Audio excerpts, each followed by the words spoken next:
and his team, we're going to stand together and fight this disease. Can you hear me, Dr. ENQI?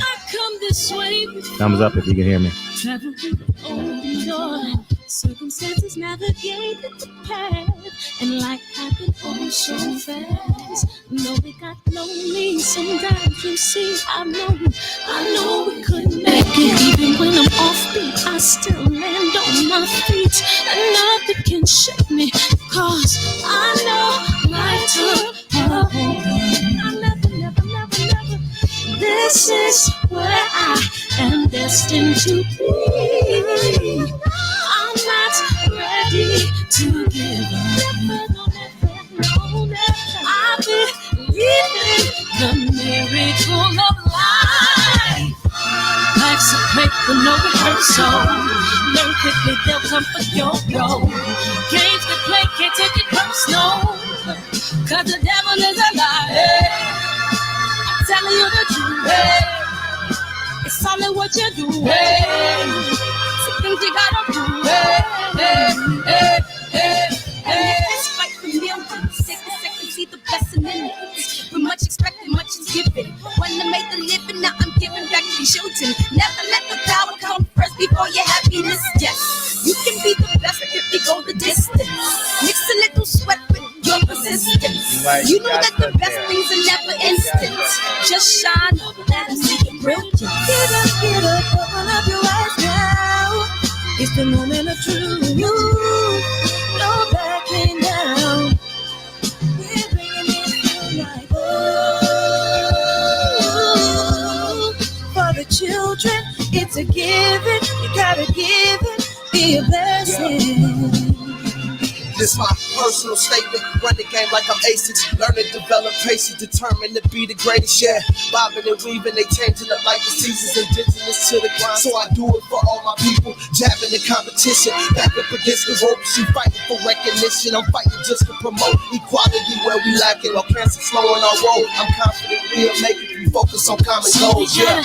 Give back, give love, give something away. Oh, never. Barbershop Conversations, man. What it do, y'all? What it do? DB, Lonnie, TZ Frank, man. What up? CB Sports, man. You pulling the double shift, man? What up, Triple OG 88, Mark Wunderlich in the house. Is Death Row in the house. What's up, Ancestral Rage? Last time, y'all. We gonna sing this shit, though. Cause the devil is alive. Tell you the truth, hey. It's all in what you do, hey. Some things you gotta do, hey. What up, Eric, man? What's up, DB, OG, Andrew, Jeffrey Lake, salute, man. Salute, man. Be careful, man. They got them speed traps over there where you at, big homie. Hey, I appreciate you, Hunter, Lonnie, Jeffrey Lakes, OG, Harry. I appreciate everybody coming in here, man. Jeffrey, Stream Elements is, hey, we in here. Monty on camera in the building. What it do? Reggie Owens, Phil J 508. Welcome to the show, y'all. Welcome to the show. I appreciate everybody coming in here tonight, man. The guest is already in the green room, man. And God damn it. Oh man, ENQI, man. I was doing some research on you, man. Woo. Are you ready for the barbershop, dog? Are you ready for the barbershop, man? Because I know you very opinionated. I'm very opinionated. This gonna be, oh my God. This shit gonna be good. This shit gonna be really good, man. Hey, we got some great talking points we can talk, but I appreciate everybody coming in here tonight, man. Without further ado, man, we're gonna bring Dr. ENQI in the building, man. Welcome to the show. How you feeling, man? I'm feeling good. I honestly, I'm worried. I don't know what's going to happen next on this show. Off the game over here, I don't know what to expect. Well, your man said that, man, we could talk about anything, man. And I was doing some research. I was like, oh, we disagree on a lot of shit, so this gonna be good. But how you doing? What's up? What happened with Paulie? Oh yeah, I got that nigga fired, dog. Well, with the help of other people. Oh, you a big boxing fan then? So, I like a little boxing, know. Yeah. So he said systemic racism basically doesn't exist, right? And he referred to black people as species. And so I proceeded to use the resources that I had along with a lot of people on the line and stuff. And That's interesting. yeah. And so I actually just I stayed on them because I know a lot of I know about 3 CBS executives. You understand? Because we play poker together. You know what I mean? Throughout the years, we played poker together. And I was like, oh shit, I need these niggas now. You know what I mean? And I know them on a normal basis. I don't know them in their suits and shit. You know what I mean? I know these motherfuckers from drinking, looking at women, playing poker, doubling, you know what I mean? All that dumb shit. So I know them as men. So I'm like, nigga, Paulie said this shit. If y'all don't, we own this shit. We own this shit. We own this shit. And he got fired. So they honored his severance package and he's gone. So that was it. Shout out to the severance package, right? Yeah, shout out to the severance package, dog. He might be eating for a while, but he won't be talking about no black fighters on Showtime, man. So you're a big boxing fan. Who's some of your favorite fighters? I mean, I think my all-time favorite fighter was probably Sugar Ray Robinson. Okay. You know what I'm saying? Because he was like a cartoon type of fighter, like fictional character almost, but in real life. You know what I'm saying? Because like you would say, like, yo, I'll knock a motherfucker out the ring. He actually was knocking folks out the ring. Bad man. There, you know, people be hyping up the fight before the fight. I'm about to kill this motherfucker. And he actually was killing folks. Yeah. You know what I'm saying? So he was just like larger than life. So a lot of the things that we look at, some of the other boxers like Mike Tyson, punching, like, no, Mike Tyson hit hard. He put people to sleep, but he ain't necessarily killed a nigga in the ring. Now he ain't. Yeah. You know what I'm saying? So just, you know, I look at him. I look at, obviously, you know, Ali with his prolific stances on things and his discipline, and, you know, but I like Floyd. You like Floyd? Floyd's a great fighter. I just like him as an athlete, being able to take control of so many things around him financially and be able to create his own narrative in terms of controlling, yes, the media story and being able to monetize that, and just, you know, some of those things that people don't necessarily talk about with boxers. Like he's good at a lot of other things. But on the come up, I don't know. I'm looking at that little triangle thing that's starting to happen. You know, the love triangle between Gervonta Tank Davis, Devin, and Ryan. You know, that's like a little. Oh, you a big boxing fan, dog. You ain't no little boxing fan. Nigga, if you say them 3 names at them bigger weights, you know boxing, dog. I know a little bit about a little bit. You know what I'm saying?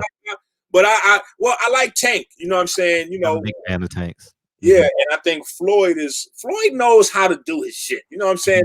Floyd done moved a lot of his audience onto watching Tank. So we watching Tank, and then you start getting into the story. You're like, wait a minute. So hold on. So Devin is a part of the Floyd legacy too. He came up in the gym and the bake program and the, you know what I'm saying? And then Ryan, I kind of start watching him a long time ago. I think I got onto Ryan's Instagram page.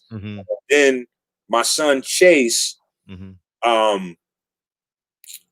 somehow we was watching Ryan on Instagram. He got viral shit, you know what I'm saying? He was doing like his little, you know what I'm saying? So we, you know, matter of fact, I know when it was. We was watching Creed, because that was like, that was my son's favorite movie for a hot minute. We was watching Creed like twice a fucking day for a couple of weeks. You know how that shit go. I got to burn through your system. You know what I'm saying? And somewhere in that space, he found Ryan Garcia on Instagram, and then we started checking him out with his training routine. I mean, the kid is, you know, his training shit is A1. Like he goes hard. He's explosive. He's young. I just not a 100% believer in him just yet. You know, like he looks the part on Instagram. But I need to see him win a fight. You know, so Tank and Devin, if they fight tomorrow, not in the future, tomorrow. Whew, that's tough.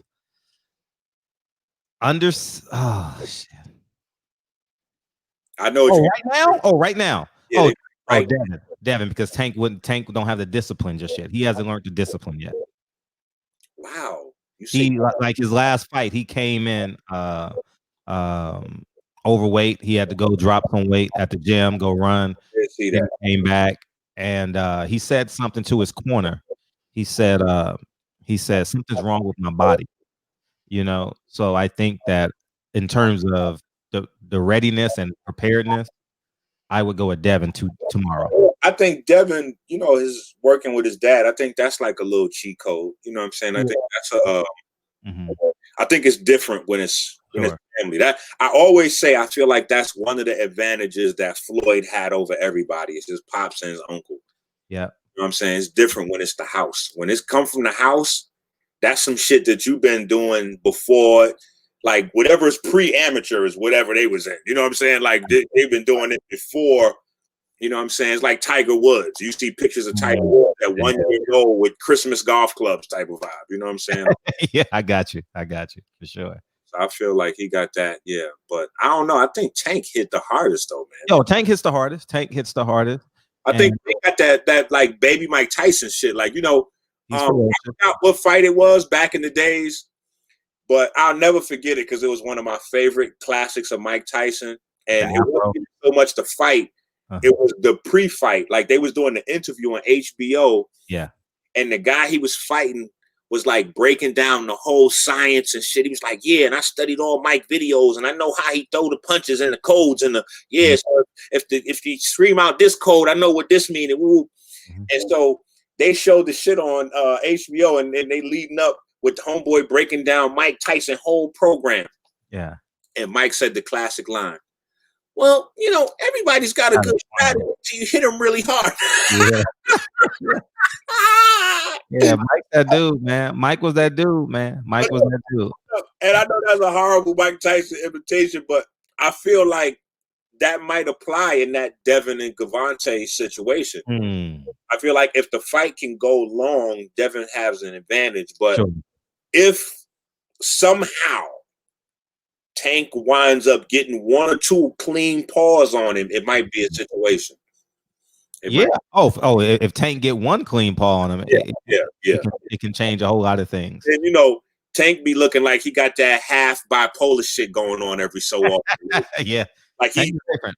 Yeah, like he touched. You know what I'm saying? Like he slips out of. You know what I mean? So yeah, he get in there and get one of them serious. Them be more, you know, that hood, you know, that wherever he taps into, he tap into that shit. It might be lights out.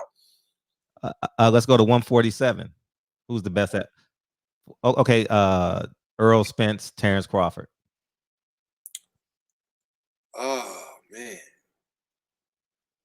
damn! I feel like my guys from Philly is gonna be like I can feel them on me. Like, oh, you feel Danny Garcia? No. I used to live in Philly, so just some of my friends. Philly, like, is a serious boxing city. Yeah, absolutely. Like New York, basketball city. You know what I'm saying? Philly is more of a boxing city. Like that's religion out there. You know what I'm saying? I don't know. I feel like Terrence is hungrier, but I feel like I don't know. I just feel like Earl. I just feel like Spence got him. Spence got him. Yeah, Spence is the stronger fighter, and you have every right to say Crawford can beat him, you know, just based off of how decorated he is at 140. I still don't, but I think Crawford is, I think he's Harold Miner. You know what I mean? I don't think he's the real Michael Jordan. You know what I mean? I think that just something about him, man, it don't sit well with me. You know what I mean? Because I think he's hungry though. I think he's hungry to prove himself. I don't think, and funny thing about that, I don't think he's hungry to prove himself. Man. No, and the reason why I say that is because of the decisions he's made. He didn't sign up with PBC or be a free agent to fight all of these fighters. You understand? He's staying with Bob Arum. And so I don't think that he's hungry enough. I think that boxing has changed his life. And I think that he's very happy with the fact that boxing has changed his life. You know what I mean? I don't think he's hungry. I think that's just his personality and how he grew up in terms of being guarded. in terms of having to protect himself. It looks like single mother home, similar to myself. But I don't think that he is. So so what you're basically saying is I'm falling victim to social media clips, is what you're saying. No, you're not falling victim, because he's an undefeated 3-division world champion. I mean, and so is Leo Santa Cruz. You know what I mean? But I just don't think that they are. I don't think Terrence is the good. And so you know what? Go ahead. And like I said, I know a little bit about a little bit. I don't know nearly as much as you know. I feel like sometimes belts don't mean as much when you get in a certain space. So even with the 3-time champion and all that, like, I don't feel like he's a bigger boxing star than Spence. No, he's not a bigger bar. I think Errol is the bigger star because he's fought on. Ironically enough, he's fought on a bigger network. Although it's another guy. I can't think of his name. I think him and Spence had a fight. Who's the last guy Spence fought? Sean Porter. Sean Porter. Now, how many belts Sean Porter got? He's a 2-time world champion in one division. I feel like I feel like he's a bigger champion than. Yes. I mean, I feel like he's a bigger star than Crawford. So that's what I'm saying. Sometimes I understand where you're coming from with that. I totally get what you're saying. Sean is a dog, man. Sean Porter is a dog. Sean Porter brings it. He brings his lunch pail, his helmet every fight. He's tenacious. He has a lot of tenacity, but he's the fighter that everything is cooked to the T, but you forget to put the salt when you're cooking the food. You understand what I'm saying? Like he's missing one fucking ingredient. You know what I mean? And it may be his natural boxing or something. It's something that he's missing, because he's right there in every championship fight. He is like literally inches away from being undefeated. It ain't like people have just washed him. Nobody has watched him. He's just he's no. You're gonna definitely earn your paycheck. Yeah. He's so close. But he's so far away.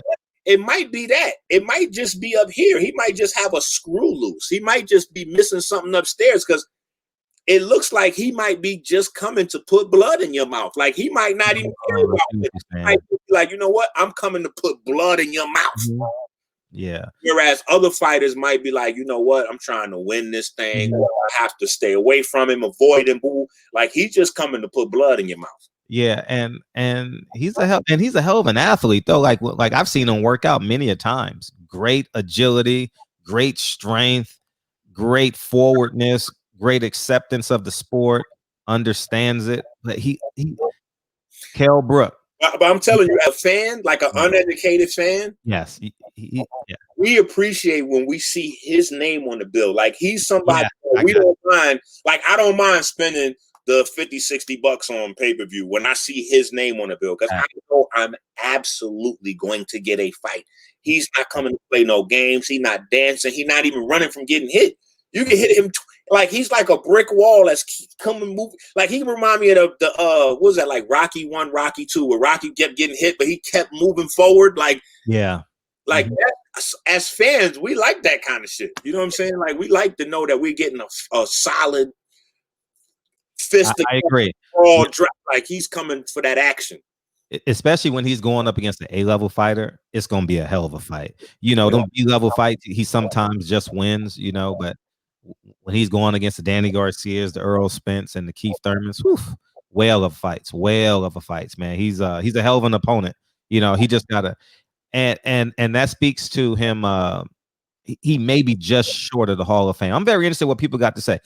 I think he may just fall short of the Hall of Fame as it stands today. But he can move up to 154 and be a world champion, and I think that'll put him in the Hall of Fame. 2 divisions, 2 division, 3-time world champ. But he's that close, but he falls up short in the big fights. In the biggest moments, he falls up short. So we'll see. So so this show started. Roy Jones said something pretty interesting, and I definitely want to hear your opinion on it. Roy Jones says Errol Spence hasn't fought the best. And Errol Spence resume, I don't know if you know Errol Spence resume, but he's basically fought everyone that Terrence Crawford hasn't. And by the way, who do you think wins, Mike Tyson or Roy Jones? That's kind of the Gavon. That's kind of Tank Davis, Devin Haney question again, ain't it? You're right. That's funny. That's funny. Like that's the same. Like, if I feel like the way, if you look at Mike Tyson's body, sure, the way his body is shaped, like the way his natural body is shaped, like if he never does a push-up, chin-up, or jog, like the way he's shaped, it's like a tornado. He like the what's that? What cartoon character? Tasmanian Devil. His body dynamics is shaped for power punches. Like it's like he's designed for that. Facts. Even if he was on a walker, if he lands one clean shot on any human, I feel like they are going to sleepy time. Period.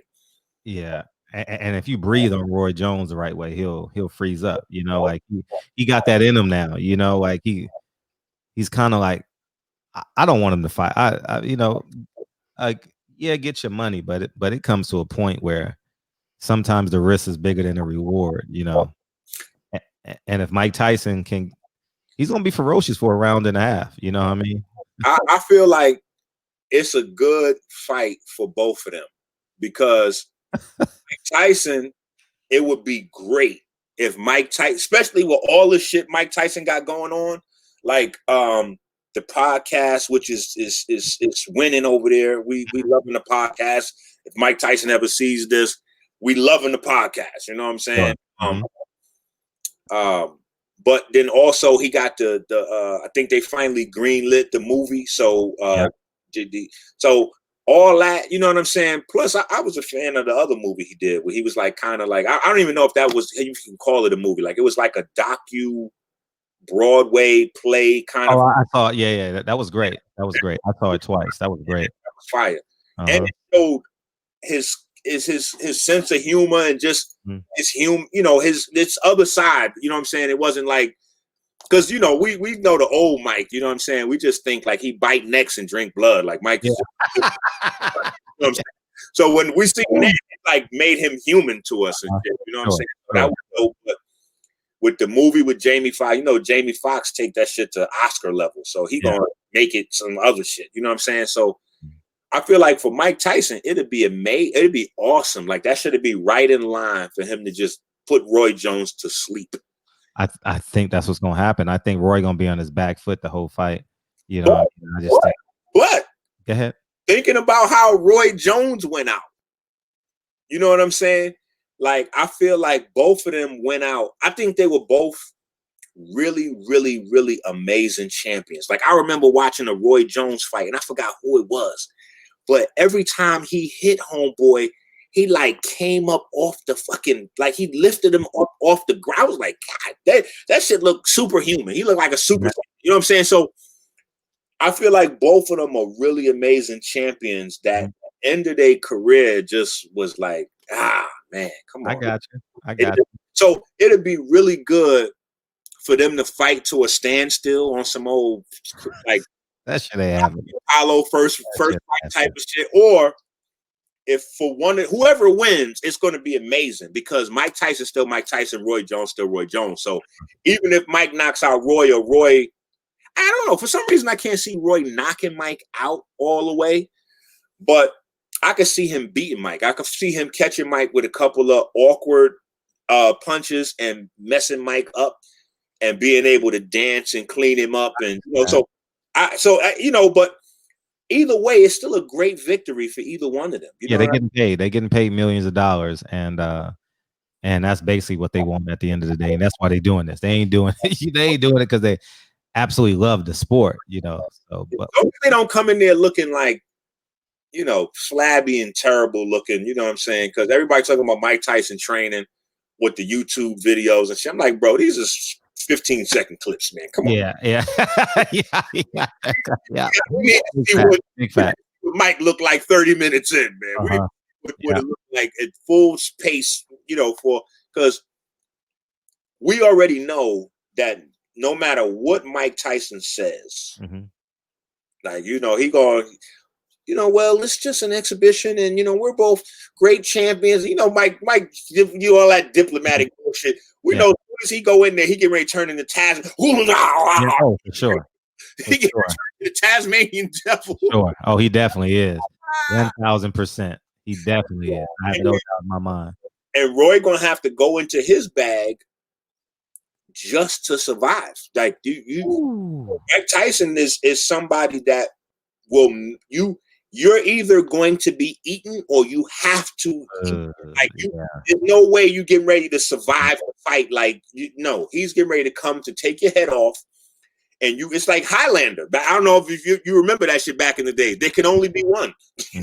And so it's gonna be, it's gonna be what it's gonna be. I can't wait to see it. Well, September 12th, we're gonna get our chance to see it, and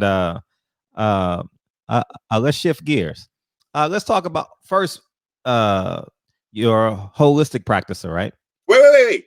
Okay. I feel like we missed something. What's that? Roy Jones made some comments. What was the comments? Thank you. He basically said it's a 50-50 fight, and Errol Spence hasn't fought anyone.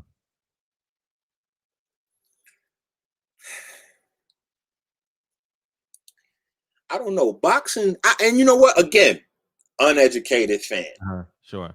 But I just feel like boxing is such a brutal sport that I don't really believe that type of thing really exists. You know what I'm saying? Like, I mean, maybe when you 5 or 10 fights in. Sure. But after you get to a certain level, I don't believe there's he didn't fight nobody. I think that's just fight hype that they use to pump up whoever it is that they on the same promotional company with or some other shit. I can see that perspective. I can see that. Because it's a brutal look what just happened to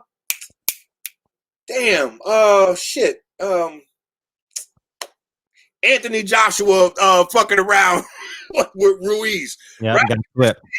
So that I don't feel like that really exists in boxing, because that's what everybody would have said. Matter of fact, that's what they was saying about Ruiz. Before the first fight with Joshua Ruiz, everybody was saying how Joshua was taking some old slick setup fight and they just plugged in anybody. And look at Anthony Joshua. He's ducking Deontay Wilder, and he just plugging anybody off the street because he avoiding Deontay Wilder.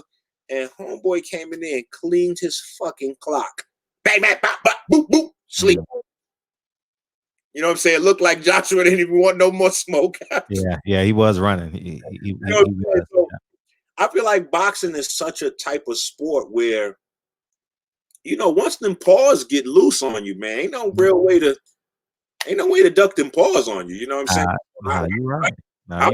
You get punched in the face 400 times in the night. I don't know how to fake that off. I don't know what. Because even in a boxing match, he get punched in the face like 400 times in a night. Yeah, that's awful. And maybe like 100 of those are really, really hard. Like this is another grown man who do push-ups, pull-ups, and dips 24 fucking hours a day. Yep. Punching you his hardest, hitting you in the face 300-400 times a night. So I don't know what that. He didn't fight nobody. I don't know what that means. That sounds crazy to me. Okay. So I think, like I said, I think Spence got Crawford. Spence is the goods. He fights November 21st against Danny Garcia. So that's going to be a good fight. Definitely going to be a good fight. I think Spence, I don't know. Danny Garcia's up and down. Danny Garcia got that Philadelphia shit on him. You know what I'm saying? So you never know with Danny Garcia. He might, I don't know. See, that's now, I think is closer than Spence. Me too. Right now, as it stands right now, I think because I think Danny Garcia is sturdy. Like, and he got rocks in both hands. He's a very sturdy fighter. Listen, he ain't going nowhere. Earl gonna hit him. He gonna be right there. Yeah. And pretty boy shit fool him. You know what I'm saying? Because he got pretty boy shit going. He got a little De La Hoya shit going on. Yeah. You hit Bud, he falls. You know what I mean? Like, that homeboy is from Philly. Danny Garcia is a Philly guy. Like that. Philly is a real boxing city, man. So Philly, that's they live it out there. It's a serious boxing city. Yeah. I always give an extra, you know what I'm saying, nod. You know what I'm saying? It's just like a point guard coming out of New York City. Even if you ain't seen it, you got to be like, you know what? I don't know. That nigga from the Bronx, man, he might have a little something with him. You know what I'm saying? Like, so I give Danny Garcia the benefit of the doubt. You know what I'm saying? I think Spence got to be on his A game. Oh, he definitely. Oh shit! Without a shadow of a doubt, he got to be on his A game, and he looks good. Both of them actually look good in terms of like what I saw on social media. Earl will be on the show sometime soon, and I got to get Danny on, so I got to get in touch with Danny. So that should be pretty dope. You're a holistic practicer, correct? Yes. Let's talk about that. Why? What inspired you, and what's the pros and cons of Western medicine? Wow. That's a good one. So technically I wasn't it wasn't like something I aspired to do. It just happened all by itself. I know that sounds cliche, but it just happened all by itself. Like me, and I always tell people the story, but when I was young, 3, 4, 5 years old, like the same way Tiger Woods had the golf clubs, I was into like magic tricks. So that's what I wanted all the time for my birthday or for Christmas, like a card, magic cards or invisible, you know, like boxes that you could put a ball in and the ball pop. You know, like, and so somewhere in that space, I gravitated away from kind of like illusion stuff towards actual experiments. You know what I'm saying? I got hooked into mixing, you know, baking soda and peroxide and just a little experiments in the chemistry stuff. And so that's kind of where you was making crack at 10. Man, I got baking soda. Shout out to the cocoa. You know what I'm saying? Yeah. Like, but that's where my love came from, the chemistry, and then I wasn't aware early on of like Dr. Sabi or Dr. Africa or Jewel Pookrum or none of them. Sure. That came later on. And what really pushed me like to become a holistic practitioner was my daughter got hit by a car. And at that point, actually, before that even happens, this is where I kind of learned how to translate the chemistry into eating. I had a seizure and my heart stopped. And so from that point, I moved down to Georgia and I ate raw. And so from that experience, I learned all about raw vegan and alkaline stuff and blah. That's kind of where I started getting the holistic stuff down pat. But it was all selfish. I had no intentions of doing no holistic nothing. I wasn't trying to make no compounds and help nobody else. None of that. Fast forward a few years, I started working with Verizon Wireless. I was getting paid a zillion, you know, I was getting paid good. I was making like $70,000, $80,000 selling phones in there. So I was happy. I wasn't one of them like pro-black, you know, kill the white man. Like I wasn't with none of that shit. I was like, whoa. White man's cool with me. I don't know what with you niggas. The white man is cool. So it wasn't none of that involved. Where my beef came in, kind of with the Western system and all of that, was my daughter. She got ran over by a car, and she got ran over by a car by a nurse. So it was kind of like shit. I was, you know what I'm saying? Like circumstances created. Gotcha. And when that happened, the doctor said she would never walk again. Her neck was broken. Her spine was broken in 3 places. Her pelvis was crushed. Her left leg was crushed down past her ankle. So they was like, she'll never walk again. So I didn't accept that. So immediately, I went home and put together my very first compound, which became known later on as Mama Tonics. And I took that back to ICU with me, started dropping it in her mouth. Fast forward, I had her back in school. She had a limp, but she was back in school within like 8 months, you know what I'm saying, from where they said that she would never walk again. Even the doctor was at the head doctor, head pediatrician in the trauma unit. He was asking me all kinds of questions, like because I had caused so much of a disruptance in the ICU, and then later when they took her out of ICU, in terms of not letting her eat the food at the hospital, bringing in my own stuff, and they watching me give her some other shit, some other shit that's like, I'm like guarded, so they had brought me down to the office and started questioning me. And as they asking me questions, I'm talking to them about bone density and nerve regrowth and blood pH levels and how to stimulate this and that and the other, and mineral content, just all of these concepts. And the doctor's like, yo, so what medical school did you go to? I'm like, medical school? Nah, I sell phones at Verizon. They was like, no, but what school did you learn this in? Like, it's just, it's just kind of my hobby. He was like, yo, this is huge. So from that point, when people in the neighborhood saw what I had did, they started just kind of like asking me stuff. Sure. Hey, can you help out with this? Can you help out with that? And I would just tell people stuff, what I'm saying? Like, hey, why don't you go get some of this, and maybe this will help, and just like that. And that kind of grew to the point where I had, like, people start being lazy, as people are, and I'm telling them to go buy stuff, and they're like, yo, what if I give you the money? Could you go get it for me? And so that kind of grew into a situation where I started keeping stuff on stockpile. And before you know it, I was doing as well as I would have been with my job. And it was like time to make a decision. And, fast forward, I, got a bunch of certifications and eventually went back and got my naturopathic degree, Yeah. What's your take on Dr. Sebi? Sebi's amazing. I was lucky enough. You met him, huh?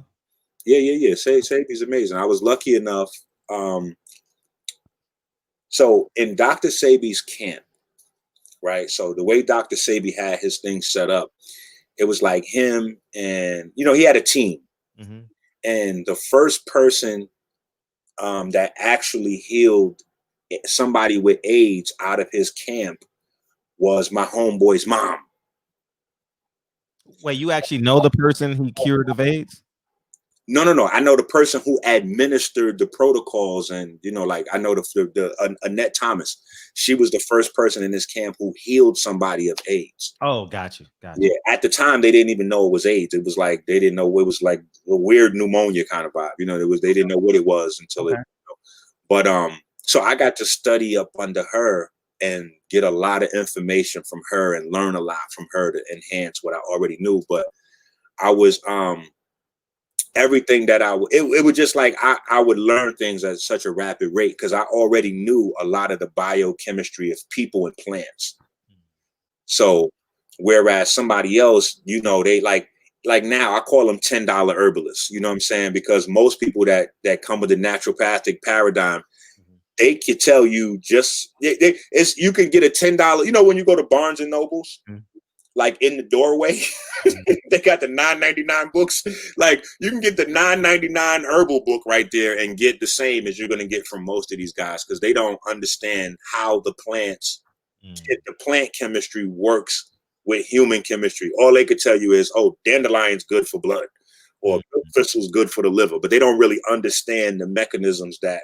Gotcha. And I feel like without understanding those things, herbalism can be even dangerous. You know what I'm saying? Like people shouldn't mess with it. So so a lot of people don't really know what they're doing fully, you know what I'm saying? But it's cool. People trying their best. But no, Dr. Sebi was a genius ahead of his time. And it's crazy how the whole story unfolded because a lot of people looked at him like, mainstream folks. They like, oh, Dr. Sebi is, he's what's the word? Pseudo. Dr. Sebi, that's pseudo science. That's not real science. And people just don't stay in the studio long enough. You know what I'm saying? Like I liken the studio to the library. So if you ever hear me say don't stay in the studio long enough, that means they don't stay in the library long. Sure. Okay. But when Dr. Sebi went through his whole trial and court case and everything, primarily what he was in question about was he was saying that carbon-based foods can pretty much heal the body of any malady that should come about. And, it was such a radical thing when he said it, it was crazy. But a few years later, after his court case was over, they gave, I think it's 3 European guys, 3 white guys, a Nobel Peace Prize for discovering carbon compounds that had the ability to reverse cancer and autoimmune disease. So in that with that piece to it, it's hard to then look back and say he wasn't ahead of his time. Gotcha. Because at the time they didn't know about carbon 58, carbon 59, and carbon 60. Now, fast forward 4 or 5 years, and I'm not going to say that those guys were independent. I think that a lot of what they were doing was looking at what Sebi was talking about and what he was teaching, because people don't realize he was an engineer before he was a holistic practitioner. So this is somebody that was very, he was very grounded in science and really understood how minerals drive enzyme and hormone function, and how enzymes and hormone function work on the inside and outside cells to pretty much direct traffic and give, provide cells with instruction and carry out the instruction. So, it's just crazy that he went to jail for saying a thing that a few years later, some other guys get a Nobel Peace Prize for saying. You know what I'm saying? And people that aren't aware, you can look up C60. You can just type it in, and you'll see the whole backdrop on C60, C59, and C58, which are carbon compounds that these guys got the Nobel Prize for being the most powerful natural antioxidants in existence, with the ability to reverse cancers and all kind of crazy stuff. And so it's just like, what they did was, in a laboratory setting, nothing different than what he did, because he was saying, these carbon compounds are in the foods when you get the foods grown in certain places. And that's kind of how plants work. You know what I'm saying? Plants take up the nutrients from the soil. And that's kind of the magic, or part of the magic that plants have. You know what I'm saying? Now, fast forward, I've been able to, take that legacy and add on some pieces and really elaborate and show people. Expound on that, please. Well, for instance, you got one part, right, which is to me is one of the most fascinating parts of plants, in terms of what people are doing with medicine. So everybody hears the term GMO, right? But to genetically modify a plant, the part of the plant that you mess with is the nucleoside or the nucleotide. That's the part in the plant with the genetic information. Now, the craziest thing is, and it's not, I'm not going to bang on GMOs, but the storyline against GMOs is that, they're not natural, blah, blah, blah, blah, blah. The craziest piece is the part in the plants that is modified, the nucleoside and nucleotides, are extracted and are reproduced in the laboratory and sold as antivirals. So when you look at the most powerful antiviral medicine, they're called nucleoside analogs, right? And everything I'm saying, people can look up, you know what I'm saying? So you look up nucleoside analog, you type in nucleoside analog, and you'll see that these are the most powerful antiviral drugs on the market. And so that's another piece. When you put that in place, some of these things you just have to look at somebody like Sebi, and even people that came before him, like, they might not have used the same language. They might not have articulated these things the same way. But now that science has caught up, we have to say that these people was right and exact.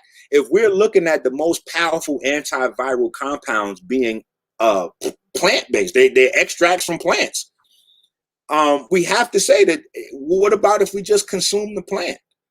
You know what I'm saying? If we look at the most powerful cancer drugs, those come from 3 different tree barks. So all of these things, even when we look at even if we fast forward to now, the big coronavirus conversation, and they got the whole thing with hydroxychloroquine. That hydroxychloroquine thing is super crazy, because that's nothing but an extract from the cinchona bark. The cinchona bark is a tree that they extract the quinine from. Now, the story of that, for me, is funny because, I do what I do out of love, but I'm still just a guy from the Bronx. You know what I'm saying? So there's things that I'm able to see in both worlds. Sure. That maybe the average person wouldn't see. Okay. And I'll give you an example. We just left a heroin epidemic, right? That was a big thing before the coronavirus epidemic was. We were in an opioid epidemic. Opioid crisis is out of control. What are we going to do? Opioid crisis. People aren't noticing that the number one side effect from opioid use, whether it's prescription or recreational, was that it shuts down your respiratory system, right? I can't breathe. Now, here's the craziest piece that connects the opioid crisis with the coronavirus, right? Is quinine, which the hydroxychloroquine is made from, is the number one most popular cut for heroin in America. Say that again. Say that again. Say that again. Quinine, which is the essential main ingredient of hydroxychloroquine, the quote unquote cure for coronavirus, is the number one most popularly used cut for heroin in America. Gotcha. So go ahead, continue. Yeah. So if you look it up, you can type in quinine and heroin, and you'll see that it'll just come up. Like all this stuff is just, it might be stuff people aren't familiar with, but you could just research it in a few seconds, and then you'll be like, man, this is crazy. So we're being prescribed cut from heroin for the cure of corona. Like, this shit is crazy, but it's truth nonetheless. Sometimes truth is stranger than fiction. You know what I'm saying? So, but like I said, just understanding the science of these plants, it allows us to be able to take a look back at some of the geniuses that we had in our midst and see that we didn't appreciate them. To go even beyond the nucleosides and the nucleotides as antivirals. One of the things early on with Corona that we saw was that the children were affected differently than adults. And the main thing that was separating or providing children with a stronger resistance than adults was that the children have a much more diverse microbiome. And the thing that gives you a more diverse microbiome is obviously having dirty hands, put them in your mouth for a day. Like children, always, they drop stuff on the floor, it goes in the mouth, their hands go in their mouth, they touch the bottom of their shoes, put their hands in their mouth.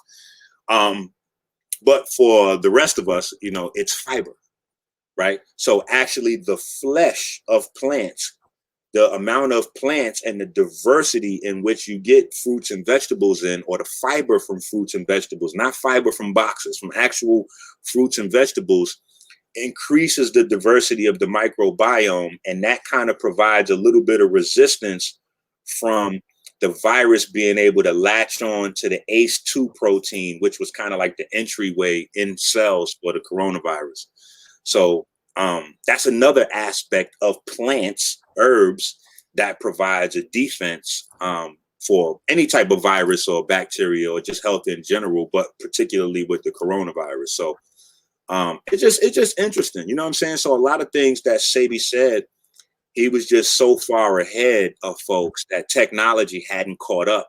Sure. But now folks are getting Nobel prizes and other little facets that we're able to see and utilize the legacy and kind of build, especially in the situation we're in right now. Like Corona hit with the perfect storm. A lot of people won't pay attention to it, but before Trump got in office, you know what I'm saying? So a lot of people putting this shit on Trump. I can't put this on Trump.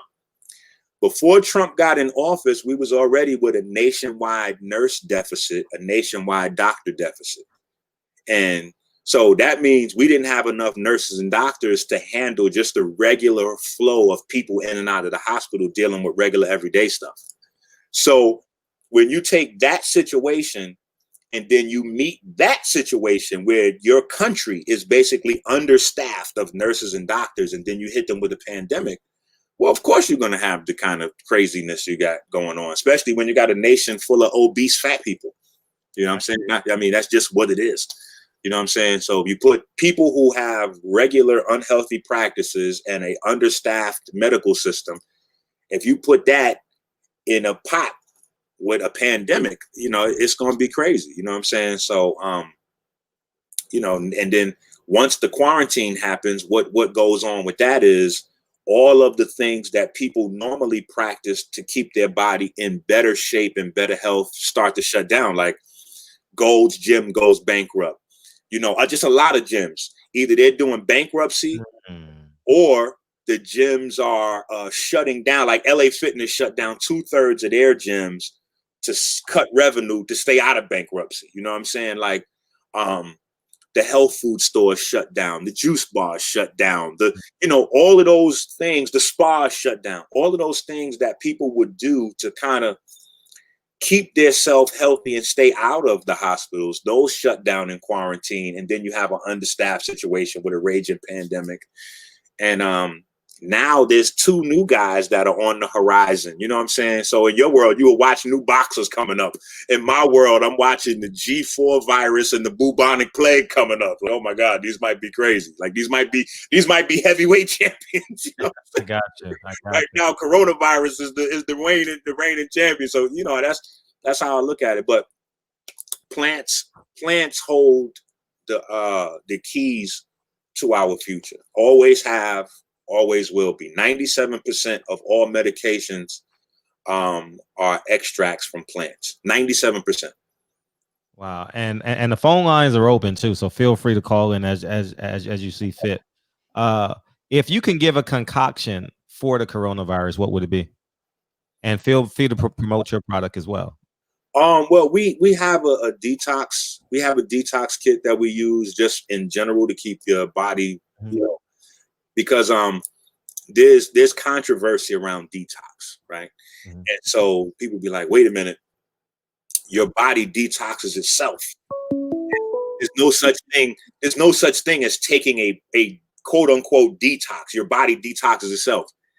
That is somebody that doesn't understand biochemistry. Every single biochemical reaction in your body requires a set of nutrients to fuel it to happen. Even your enzymes, 90% of the enzymes that your body needs are all built in the cell. But if your cell doesn't have the amino acids, if it doesn't have the minerals, if it doesn't have the things it requires to build those enzymes don't get built. So a lot of times, people's NRF2 system, your NRF2 system is pretty much your detoxification system inside your cell. The NRF2 system is what really defends the cell. If your NRF2 system is not up to snuff, you can get through every day. You know what I'm saying? Your everyday life will be fine. You know what I'm saying? But when you really get challenged, like now, then your body will be crippled. So your NRF2 system is kind of what fights things off. And anything that gets past the NRF2 system kind of rings the alarm. And from there, that's where like the seleno proteins and all of the other big guys come into play to kind of deal with anything the NRF2 system can't. So just making sure your body has all those nutrients will really give you a good line of defense. And then after that, we have an antiviral kit kind of based around like the nucleosides and nucleotides and all of those things to kind of, if, you should happen to come in contact with something to help boost your body's natural defense mechanisms, immunoglobulin production, and being able to modulate your inflammatory response and all that kind of stuff. Gotcha. We got our first caller. What's up? What's up, Drew? What's up? All right. Brother, what's going on, man? How you feel? We can't hear you, Drew. You're far away. You can't. Can you hear me now? Can you hear him? I think y'all can hear me. Say, brother, how you doing? I heard him the first time. Yeah. Yeah, my bus. Go ahead. Oh, all right. What's going on? But yo, yeah, you from the Bronx, brother? Yeah, 158th Street.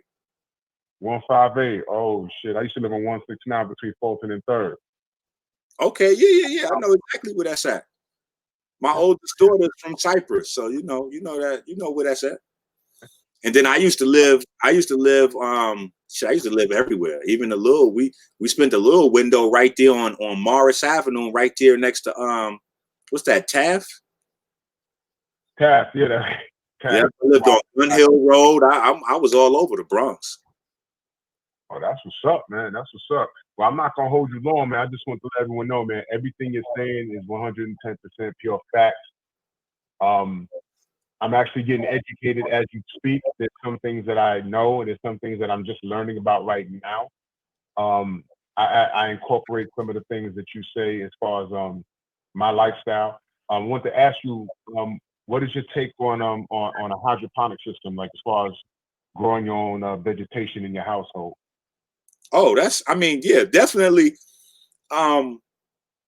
Growing your own is always the best. You know what I'm saying? Especially when you get swaggy with it, because then you can mineralize everything, and like you can really do some good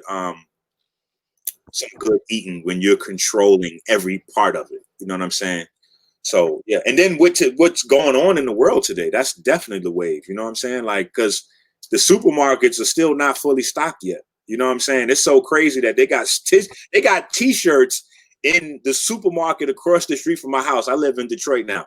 They got T-shirts in the supermarket that says, "I survived the toilet tissue shortage of 2020." You know what I'm saying? That's how crazy it is right now. So definitely being able to grow your own is the wave. You know what I'm saying? Because you know what you're not putting into it. You know what you are putting into it. Only suggestion I would have in that regard is just make sure you get like the heirloom seeds to start off with. You know what I'm saying? So you know you got a good stock. Right.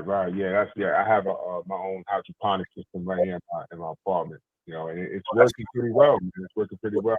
What kind of lights you use, if you don't mind me asking? Say again? What kind of lights you use? Oh, they simulate sunlight. They okay. 4 of them around my unit, and they work on a timer. The water comes off and on, works on the timer. I add nutrients to the water. I don't have it in front of me, but it works out pretty well. I grow my own. I never tasted real lettuce until I grew it here. That's what I'm saying. Like, yeah. That's the vibe. Now, the only thing I would say, take it to the next step, is don't treat your vegetation better than you. Meaning, a lot of times, you know what I'm saying, people getting into hydroponics, some people growing, other things at the crib, you know what I'm saying? And we make sure we get very high quality light bulbs for the plants that we growing. But we go and get the $2-3 joints for us. You know what I'm saying?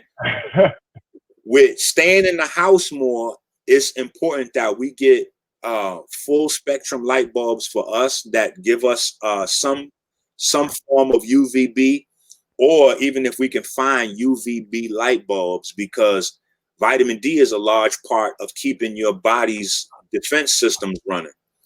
And, nothing beats your body's natural production of vitamin D. You know what I'm saying? It doesn't matter how good the supplement is.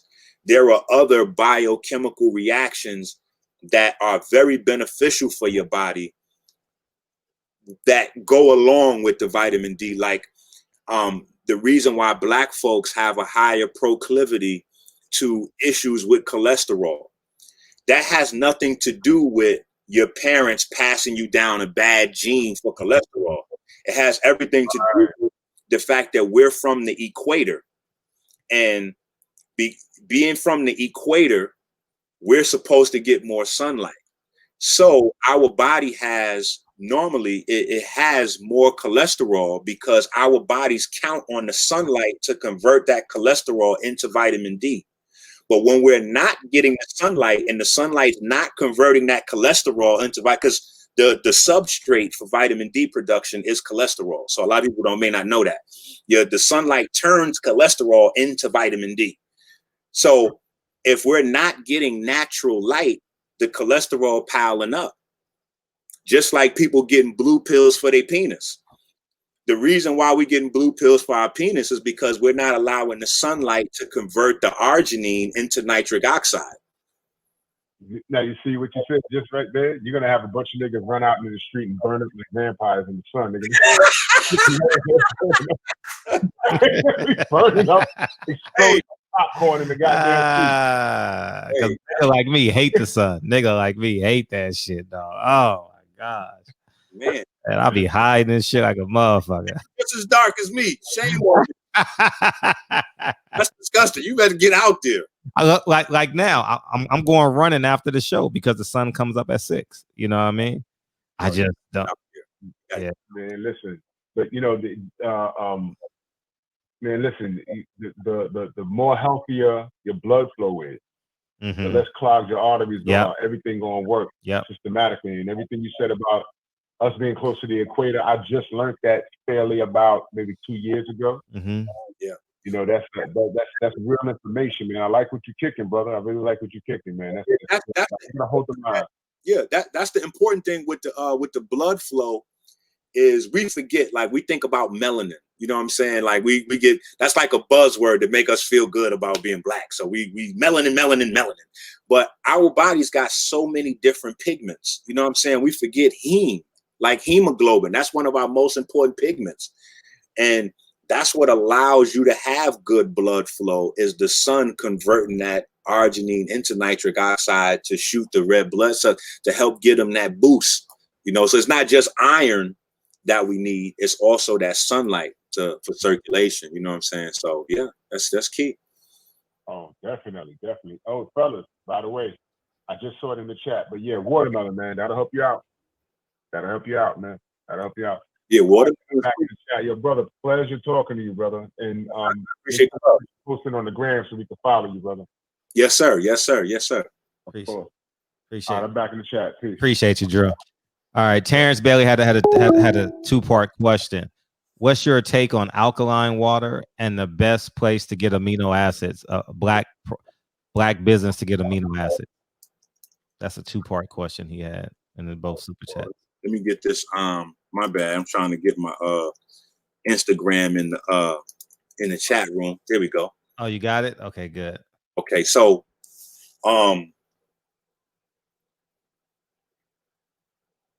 No, this is the next question. Oh, okay.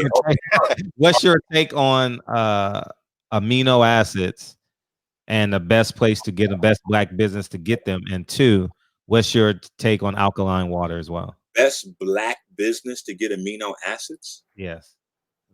Please. The supermarket. Like you get your amino acids from food. So that, yeah, you want to you want to concentrate on just getting that from food. You know, right now, back when I became a vegan, you know, it was almost like a food desert everywhere. You really couldn't find a lot of vegan stuff. So I was eating a lot of quinoa and kale and cabbage and stuff like that every day. Then I moved to Philly, and Philly just opened me up to like vegan heaven. I gained like 40 pounds in like a month and a half. Like I was just a savage out there. I kid you not. I found there's a vegan pizza shop that was out there. I don't know if they still there, like Blackbird Pizza, I think the name was. Everything they have in the pizza shop, they had in this pizza shop, but all vegan. And then they had soy and non-soy options. They had vegan Chinese restaurants, you know what I'm saying? So I get out there, I'm getting General Tso's chicken, vegan though, you know what I'm saying? Like it was a bad situation for me for a little while. I had to get my life together out there, you know what I'm saying? Vegan cheesecake and just all of the delicious things that you would think you had to give up. When I moved to Philly, it was right there, you know what I'm saying? Then I met Abundance Child, shout out to Abundance Child, and you know, it was just crazy. So no, you get your amino acids from food. What's the second part of his question? The alkaline water. What's your take on alkaline water? Now my take on alkaline water. Alkaline water is a different animal. Alkaline water is a different animal because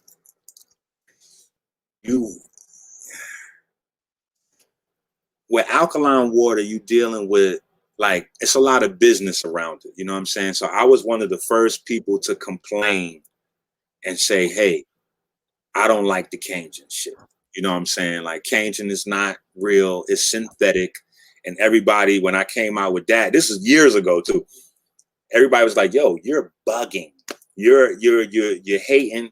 You're making up stuff. The science is sound. I said, listen, without getting deep, we don't have to get scientific to know that life didn't start on water that came out of a machine. I said, you just got to think that's not natural water. and it's not a natural alkalinity. So the question with alkaline water, it goes in different spaces. Yes, alkaline water is good for your body if it's a natural form of alkaline water, meaning water that's that has a decent pH to it because of the bicarbonates, because of the magnesium, the calcium. So because of the minerals and the things that's in it, that's what gives you a really good alkaline water. When you get the alkaline water from the machine, that's cool, but it's a synthetic type of, it's not even, it's really almost like a GMO kind of water.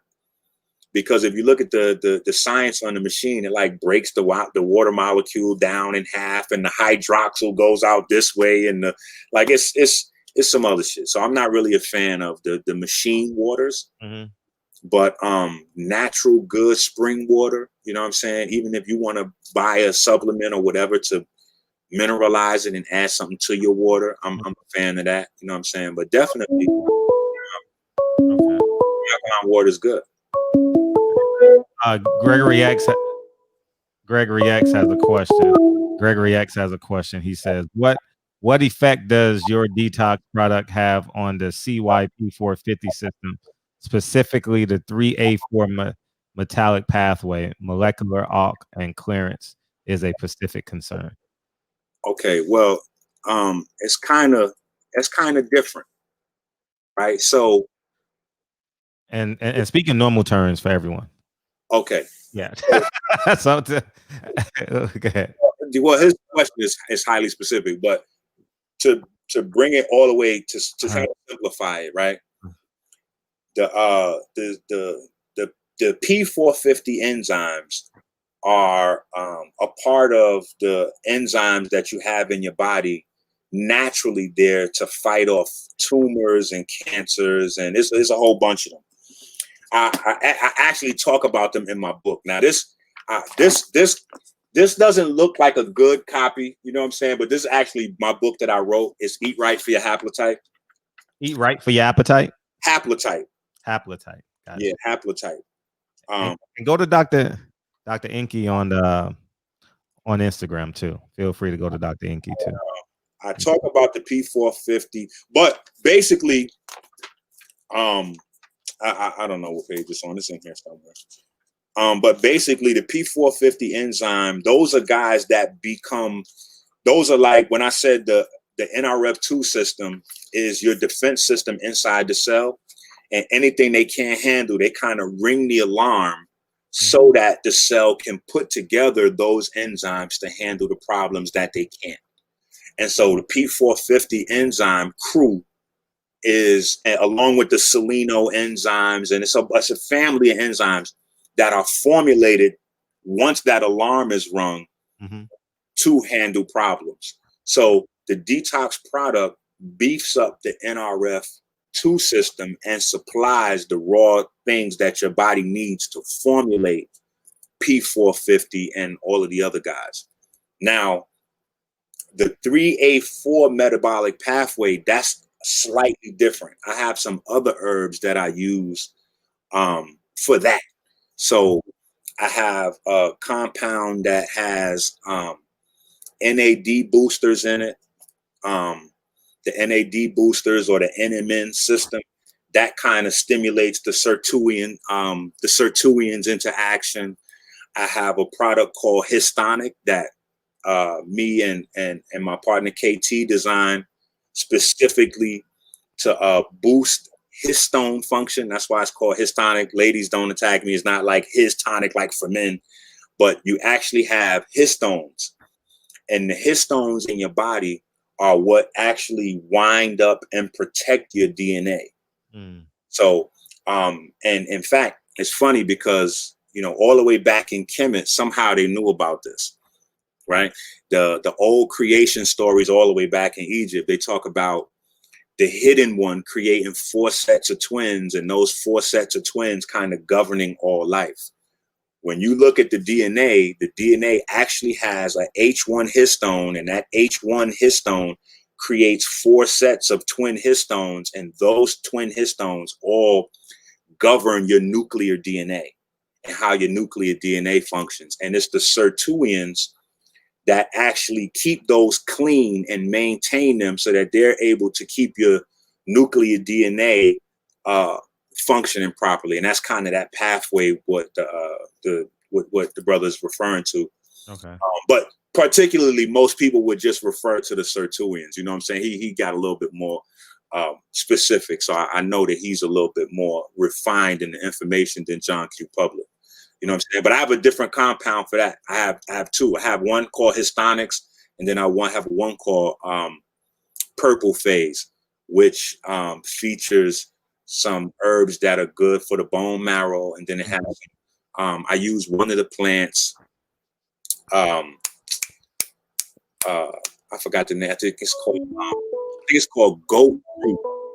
I think it's called goat root, and it's actually the plant that they use. They make metformin. So like metformin, people know about metformin, the insulin and diabetes. Metformin. Your phone, please, ready. Go ahead. Yeah, metformin is a plant extract. You know what I'm saying? Like I said, 97% of these medicines are plant extracts. And you can just utilize the plant in a lot of cases, and it has a lot more benefits than just the isolate from the plants. I mean, just the isolate that they use in medicine, so to speak. So, but yeah, so the detox doesn't do that specifically, but we got the Histonics and the Purple Phase to do that. Got you. G5 Gabe, salute Fred in the chat. Fam, preach, brother. And Natasha, she's from Philly. Was it? How you doing? Was it called Black Pizza? Blackbird. I think it's called Blackbird. Blackbird. Yeah. It was right down there off South Street. You know what I'm saying? Right off South Street. Okay. And the Chinese restaurant was like on 2nd and South Street. You know what I'm saying? And then they had then on South and Broad, they had the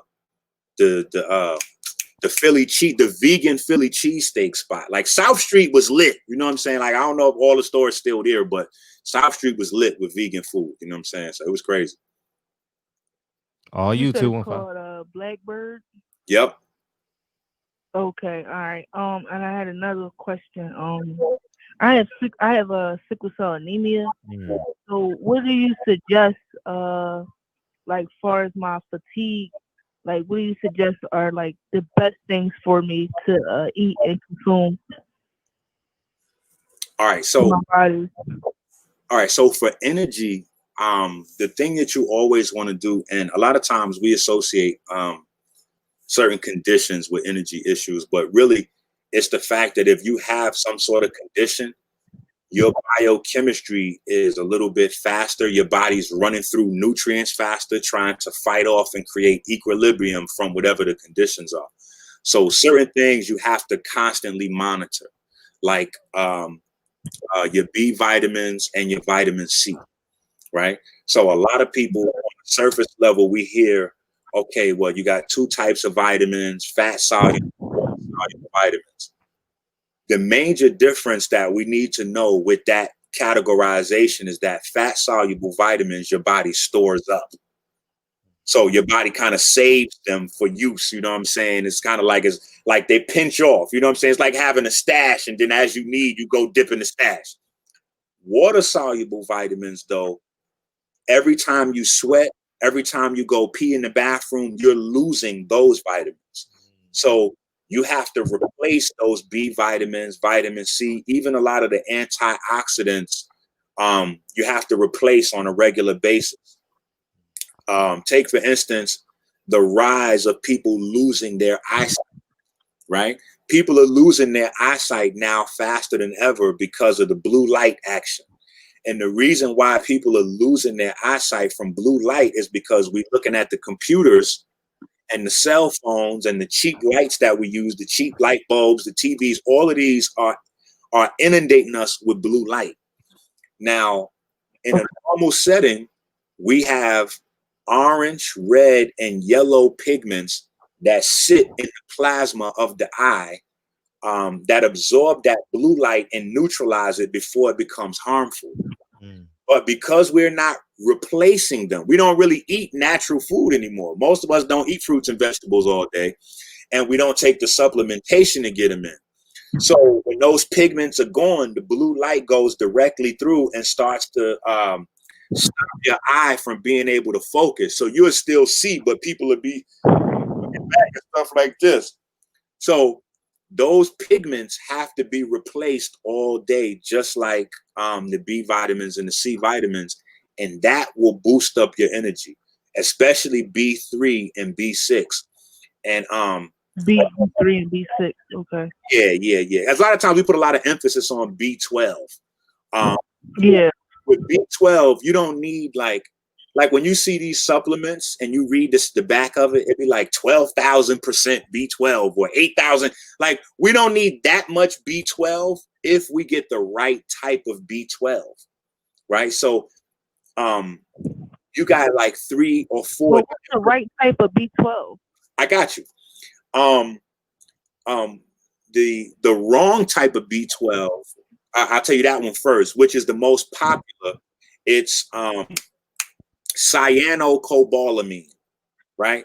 And the reason it's cyanocobalamin is because they combine cobalt with cyanide, right? So it's B12 is weird because it's a mineral that you're getting in. It's cobalt, that's the mineral, but it's in a vitamin form, and they use like bacteria to synthetically make B12. Normally, you could get it from the natural B12. You could get it from greens, and that's methylcobalamin. And methylcobalamin. That's probably the easiest natural form of B12 to find. But now that the soils are sanitized, they don't have the microorganisms in it to produce the B12 and be sucked up by plants. So you can get vegan B12. Of course, we have a supplement for it. It's called Ocean Steak. You know what I'm saying? But outside of the supplement, you can get it from purple lava or nori. That is the richest plant source. Yeah, that's the richest plant source of B12 on Earth. It's from the ocean. It's not adulterated. But every nutrient, this is plants for it. It's just people just don't know the plants. You know what I'm saying? So methylcobalamin, but vitamin B3, to go back to what the other brother's question was, I think it was Brother Fred. B3 is the NAD booster. And the NAD is what boosts serotonin activity. So you can kind of look that up, and they doing a lot of selling of NMN, which is an NAD booster or B3 booster. And then I think it's B6 that helps your body convert carbohydrates into fuel. So it also improves your insulin sensitivity and leptin sensitivity and stuff like that. So just making sure you get them B vitamins in. Good. Okay, one more quick question. Being as though like my cells only can absorb like half of everything, what's the best thing that I could take? Sorry, what did you say? My blood cells absorb more. Well, one of the things that I find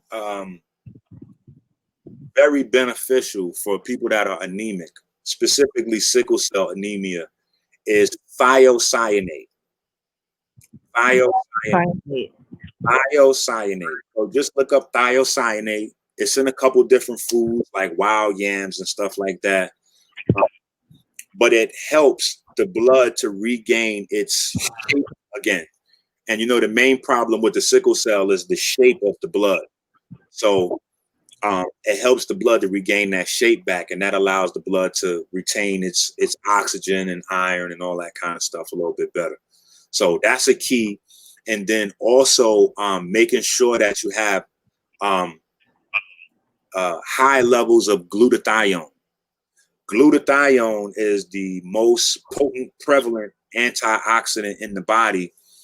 And the thing that's associated with sickle cell is low levels or depletion of glutathione. So having high levels of glutathione. You said it's called blue who?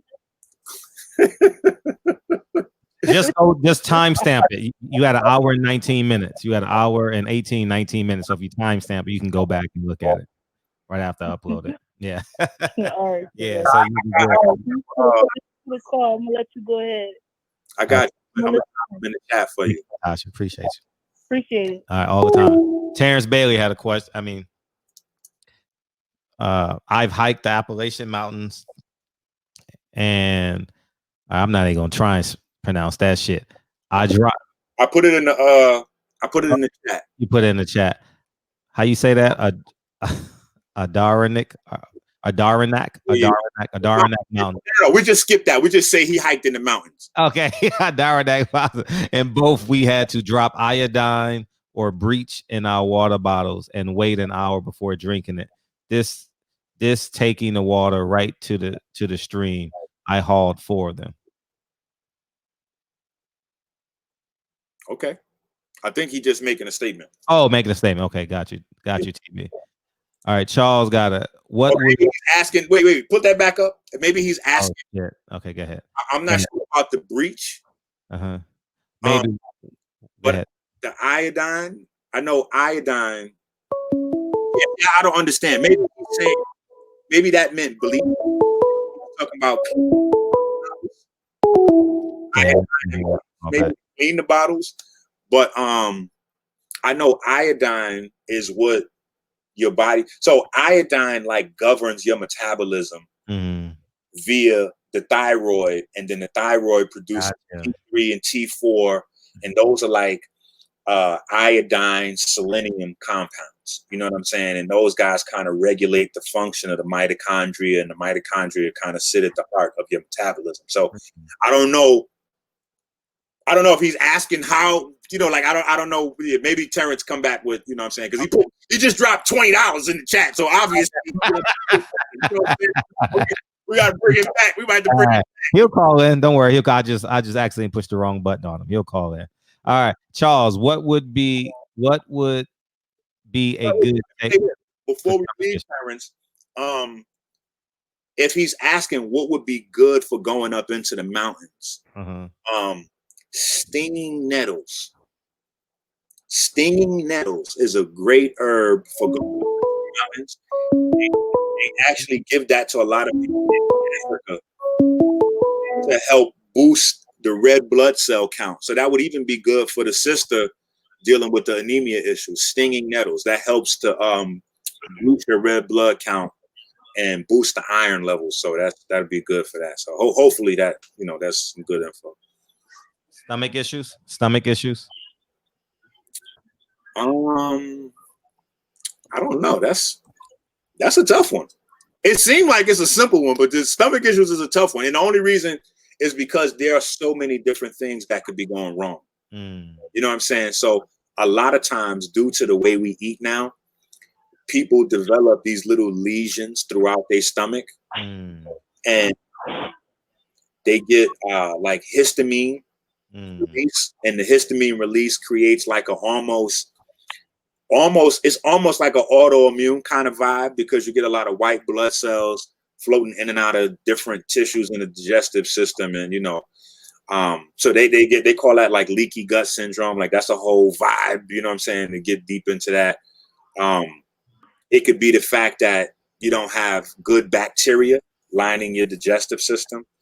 And I know a lot of people, they think the answer is to go get probiotics, which it's not. Gotcha. And I was telling people that when probiotics first came out, I was like, bro, don't waste your money on probiotics. It's like, it just doesn't make sense. And they're like, well, what do you mean? Then a few years later, the science caught up, and then they came out with, to fill the gap in the problem with probiotics. They was like, oh, well, the probiotics are not working properly because you are not feeding the probiotics. So then they said, oh, well, you need prebiotics to feed the probiotics. I said, see, y'all niggas is spinning y'all wheels. They got y'all going and coming. Yeah, they got you. And so, and what the problem is with that is these they're like little people. Just think about that. You know what I'm saying? And if the conditions inside your digestive system are not right to support good bacteria, you putting in new good bacteria is not going to, like, they're not going to populate. It's like people lining up on a volcano to jump into the lava. You just putting them into the volcanic, the lava, and they just dissolving down there. So the thing is, you gotta clean out the stomach, the digestive system, and you do that with a high fiber diet. You know what I'm saying? A high fiber diet is what you need to do, and not box fiber. You can't do box fiber. Phone, Terrence. You got to actually mute your phone. You got to actually do real fiber from vegetables. Get a good variety of greens in. Don't think that like you just ate some kale, so you did your thing. Like, no, you need a variety of greens. So kale, some turnip greens, some mustard greens, like mix your greens up. And then, you know, get your cilantro up in there. Cilantro is awesome for heavy metal detoxing. You know what I'm saying? People be spending up all kind of money on buying. No. You drop you some fresh cilantro in the blender. Drop you a little, like a 1/4 of a red onion up there in the blender. You know what I'm saying? And then you can add, you can freestyle from there. Put you like a green apple up in there. You can freestyle from there. The green apple will neutralize the onion taste, and then to make it taste sweet. And then you got the cilantro in there. Like, that's a really good heavy metal detox base right there. You can add your, you know, throw whatever you want to taste on top of that. You know what I'm saying? But that right there is right in your kitchen. Heavy metal detox all day. You know what I'm saying? Okay, before we get to Terrence, Federal 6 says blood draw revealed 24 nanograms of vitamin D. Was told to get numbers to 30 to 100. Is vitamin D a true immune system driver? Absolutely, beyond a shadow of a doubt. But like I said, natural vitamin D is different than synthetic vitamin D. Even if you're getting vitamin D3, which is the best form of supplement form of vitamin D3. You got D1, D2, D3.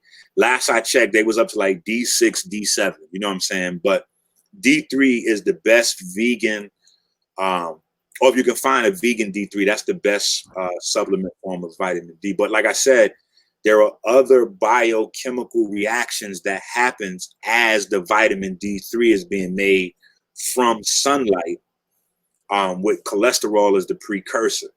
So there are other effects that happens from that natural process that you miss with when you get the supplement. So the supplement should never replace your actual exposure to sunlight. Now, in North America, now I have a chart also, just so that people know where you should be at in terms of nanograms per milliliter. In my book, it's on page 245. Eat right for your haplotype once again. Just so people would know where you need to be at. But vitamin D it's like the mother driver in terms of your kidney. Even it plays a role in epigenetics because it has the ability, or it's been seen in it's clinical documentation of it, to switch certain genes on, certain genes off, and so that's kind of where the anti-cancer effects come in and stuff like that. But these are things you got to know. North America, you got to know when to go out in your sunshine to get the right type of light to stimulate vitamin D production. So from September to April, it doesn't matter if you're butt naked in Texas, no vitamin D production, no matter how hot it is outside, because the UVB, which is the part of the spectrum that actually converts cholesterol into vitamin D, it doesn't reach the surface of North America. So in that window, you have to rely on supplements, or like I said, try to get you some light bulbs for your house so that you have UVB in the house, right? You only get UVB to touch down to the land from April till September. So April till September, you got UVB outside. From September to April, no UVB. Now, in the on season, which is from April to September, you only have UVB sunlight outside from 10 a.m. to 2 p.m. 10 a.m. to 2 p.m. So if you're not outside and able to get some of that sunlight in between 10 a.m. and 2 p.m., you're not going to get enough you're not going to get enough sunlight to produce the vitamin D you need. Now, the other piece is depending on your complexion determines how long you need to be out there. So a lot of people have it twisted. They listen to all these melanin stories and get it confused. They're like, oh yeah, well I got melanin, so all I need to do is go out in the sunlight for a few minutes, and then I'm juiced up, I'm powered up. And it's exactly the opposite. The darker your complexion, the longer you need to be outside to stimulate vitamin D production. So for me and you, if we're not out there for 45 minutes to an hour, buddy, it's not happening. I'm letting you know right now. Good luck. So I already know, going back to what you said earlier, you trying to dip out in the sun, you're getting enough sun from the house door to the car door. That's not going to do it. You got to be out there. And then we have what's called VDRs, vitamin D receptors, all throughout the body. And so the studies with cancers, especially in Black folks, shows that we have our highest proclivity to cancer in the same vicinity as our vitamin D receptor clusters. So wherever we have the most vitamin D receptors, we have the most cancer because we're not getting enough sunlight. So yeah, vitamin D is, that might have been overkill, but yeah, vitamin D is good. Yeah, you need it. Okay, Terrence, go ahead. What's going on, Fred? How you feeling? I'm good, man. Salute to the guests. How you doing, bro? Peace. Salute to the chat. The reason for my call is I wanted to touch on the purified water craze. Everybody's going in there buying bottled water. And I have some experience with the bottled water whole thing. As a teenager and as a young adult, and then as an adult, as an entrepreneur, starting off first as a teenager, I've hiked with the YMCA. I've hiked a lot of the Appalachian Trail, Old Rag Mountain, the Corporate Cabin Trail. I've hiked a lot of the Appalachian Trail through Virginia and West Virginia and what have you. During that time, every time we needed water, we had to get it from those streams. A lot of that same water sources, these companies get the water that they bottle up and they sell. But when we was hiking those trails, we couldn't drink the water from those streams. We had to put it in our canteen, and we had to take we had to put the water in our canteen, and then the leader of the group from the YMCA, and this was back in the late 80s, had to take an eyedropper of either iodine or bleach and drop a certain amount of drops in our canteen. Oh, to clean the water. Yeah, we had to shake it up, and it had to sit on our hip as we hiked for at least an hour or two. All right. Then, what we said, I was like, 12 or 13 at that time. I couldn't hike the Adirondack until I was at least 16. I was trying to hike the Adirondacks when I was 13 because I was like, you know what? I didn't hike Old Rag Mountain. I didn't hike the Corporate Cabin Trail. I didn't hike I didn't hike everything there was to hike in the Appalachian Trail. I should be good enough to hike Adirondack. It was like, no, the age limit is 16. They wouldn't let me hike. So when I was 16, I would not hike the Adirondacks. So I wouldn't hike the Adirondacks. That's upstate New York. Same deal. When we got up there, we had to, we got water, had to do the same thing with the water. So I'm sorry. Now, go ahead, brother. Yeah. So are you a fan of the bottled water, or you don't like the bottled water? I'm trying to figure out what. No.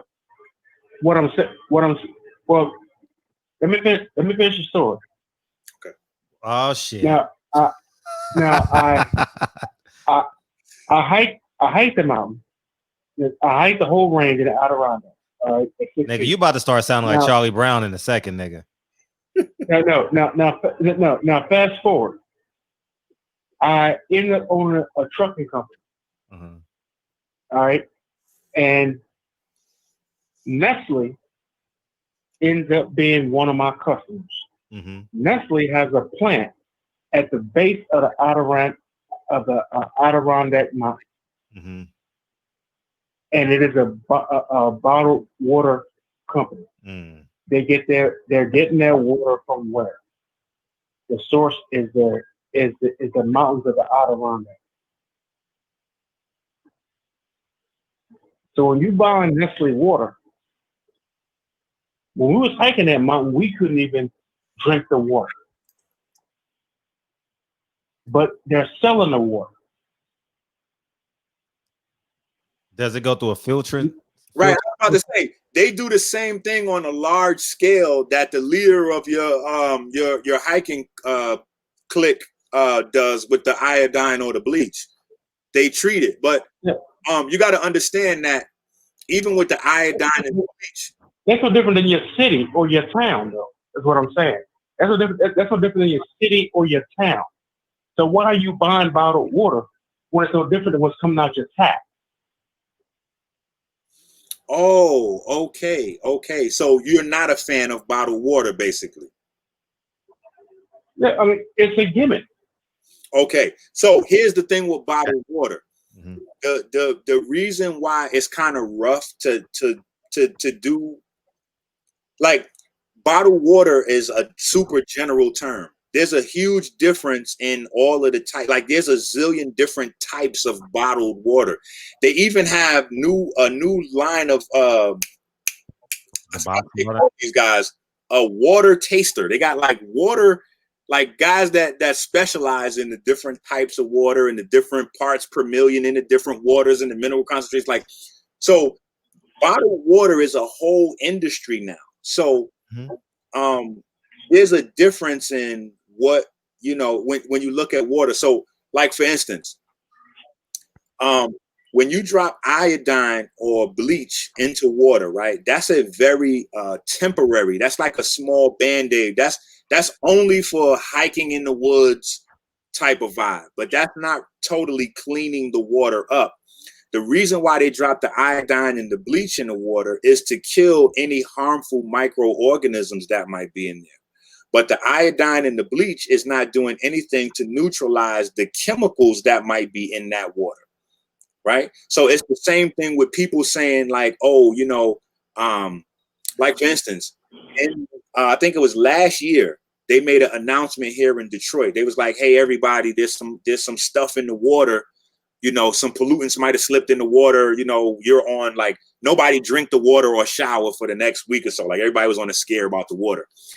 So people was hitting me up because they know what I do. And they was like, hey, I know what the news said, but you know what? Ha, ha, ha. I already know better. Niggas think they know everything. I already know what I'm going to do. I'm going to just boil the water and we good, right?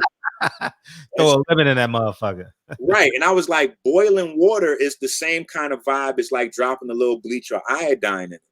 If there are any microorganisms in there, you'll get those. But if there are harmful chemicals in there, you actually concentrate the chemicals because you boil it, you boiling out water, which means you have more chemical per liquid ratio. You know what I'm saying? So that's not like a long-term solution. But the reason why the microorganisms in the natural water systems are so problematic is primarily because we're so sanitized now.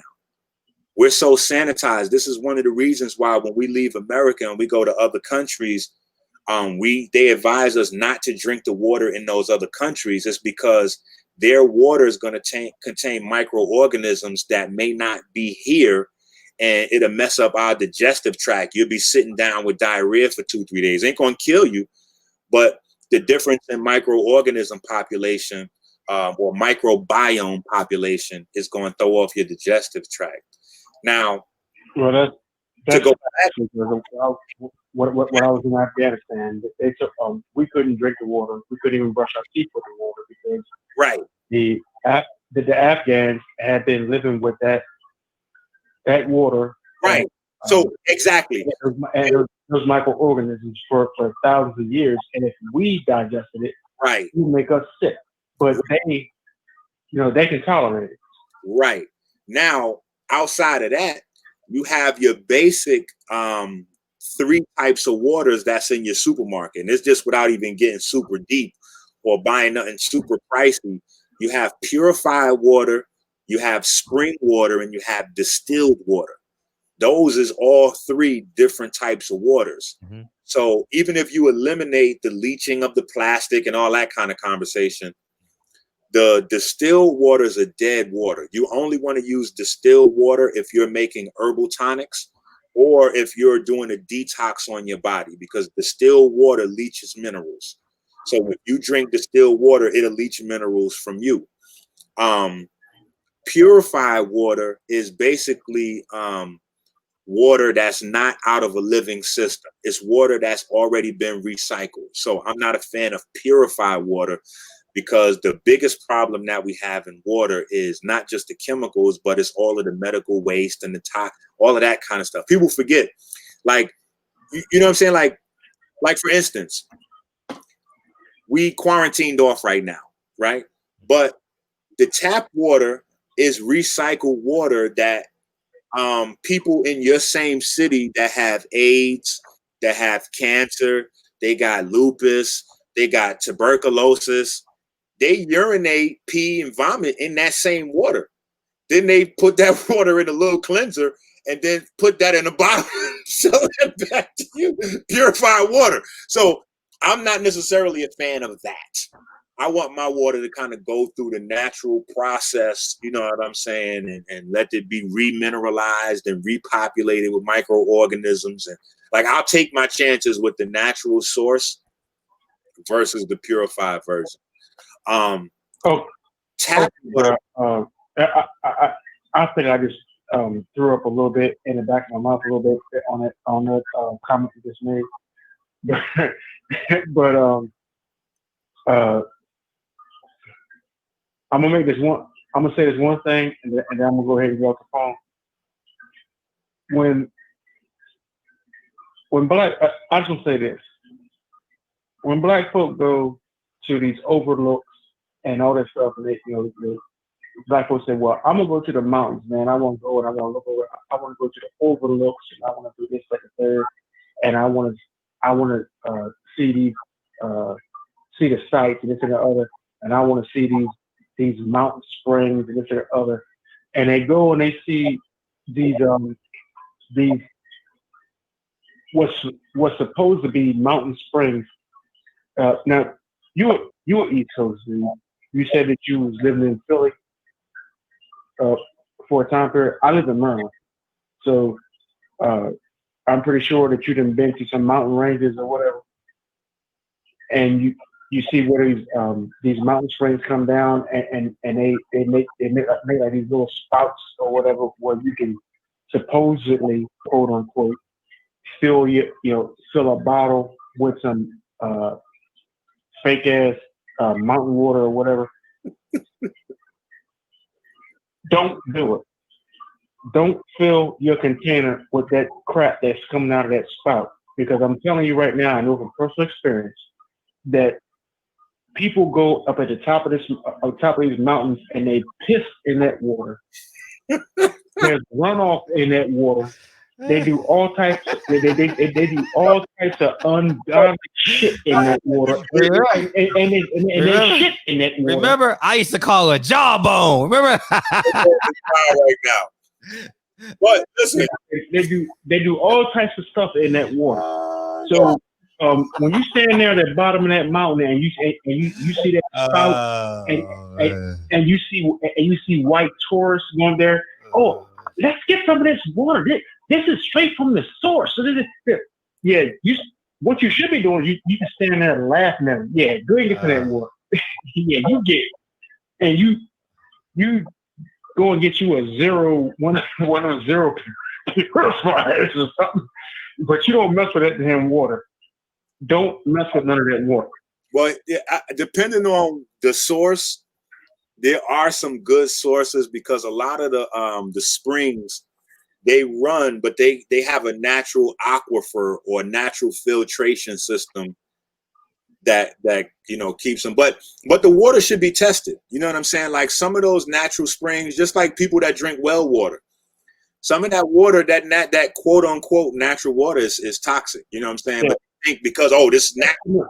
One of the biggest misconceptions. This is the good water's. I'm sorry, brother, but the good water's coming up out of the ground. But that stuff, I mean, like you know what I'm saying, that good cold country water is coming up out of the ground, out of that limestone and stuff like that. But there you go. This stuff is coming up out of the mountains. I mean, I've been there, bro. I've been there. I've seen it. All right, we're on the same page with that one. Yeah. You know what's coming up? Yo, time, nigga.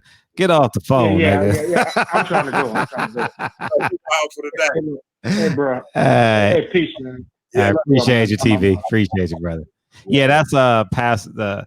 We call him the assistant pastor at the First AME church because he don't know how to get off the mic. Hey. Wait. You just gave us a sermon on the mount, right? Yeah, Mount Sinai type of nigga. You know what I mean? Shit. That was the sermon on the mount for real. Mount Sinai Missionary Baptist Church. Monty on camera has a question. Ooh, sunscreen. No, ma'am. What's your take on sunscreen and what's your take on eating more fruit than veggies? No sunscreen. I don't do no sunscreen. I have 10 children. I don't put sunscreen on my babies. We don't do sunscreen. The sunscreen actually blocks out the part of the sunlight that you need to produce the vitamin D. So sunscreen is toxic. You know what I'm saying? It's like trading one problem for another problem. So that I don't go that route. What you need to do is build up your sun tolerance.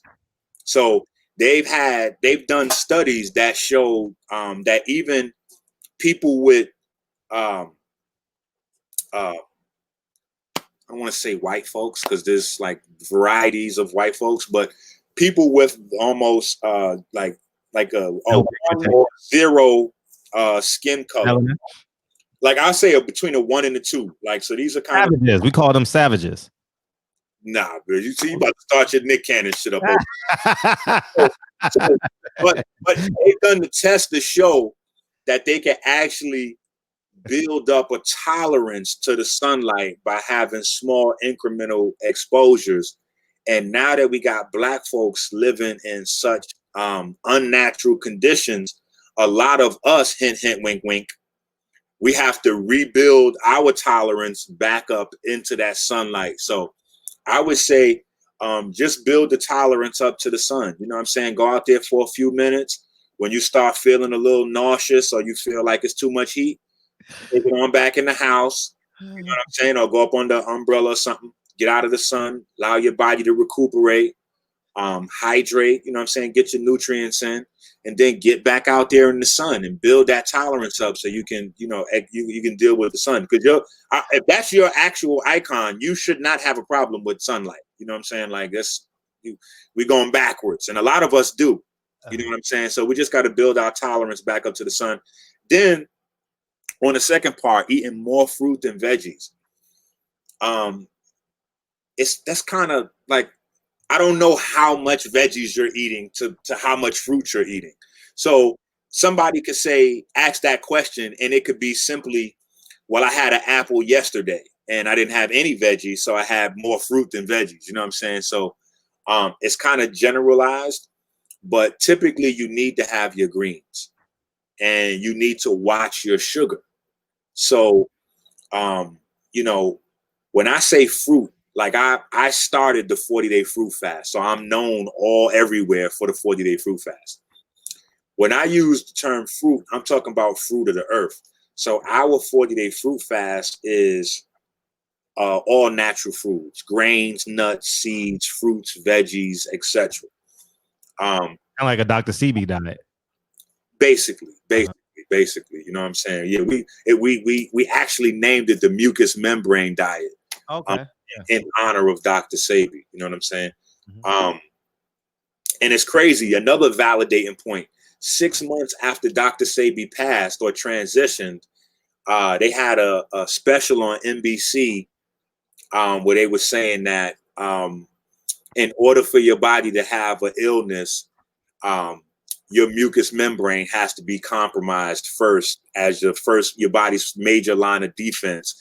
And that was like the staple of all of Dr. Sebi's lectures. It's just like so many little things that he said later on, we needed the science to validate.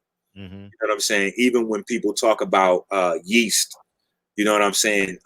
Yeast is, well, that's a whole nother conversation, the mucous membrane thing. But anyway, you just want to make sure, I would say, you get a good variety of color in your fruits and vegetables. That I could say without knowing the specifics of how much and what you eat. But you don't want to miss out on your greens.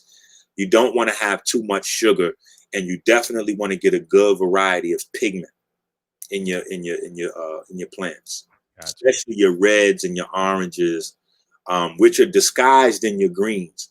The greens are just it's almost like black.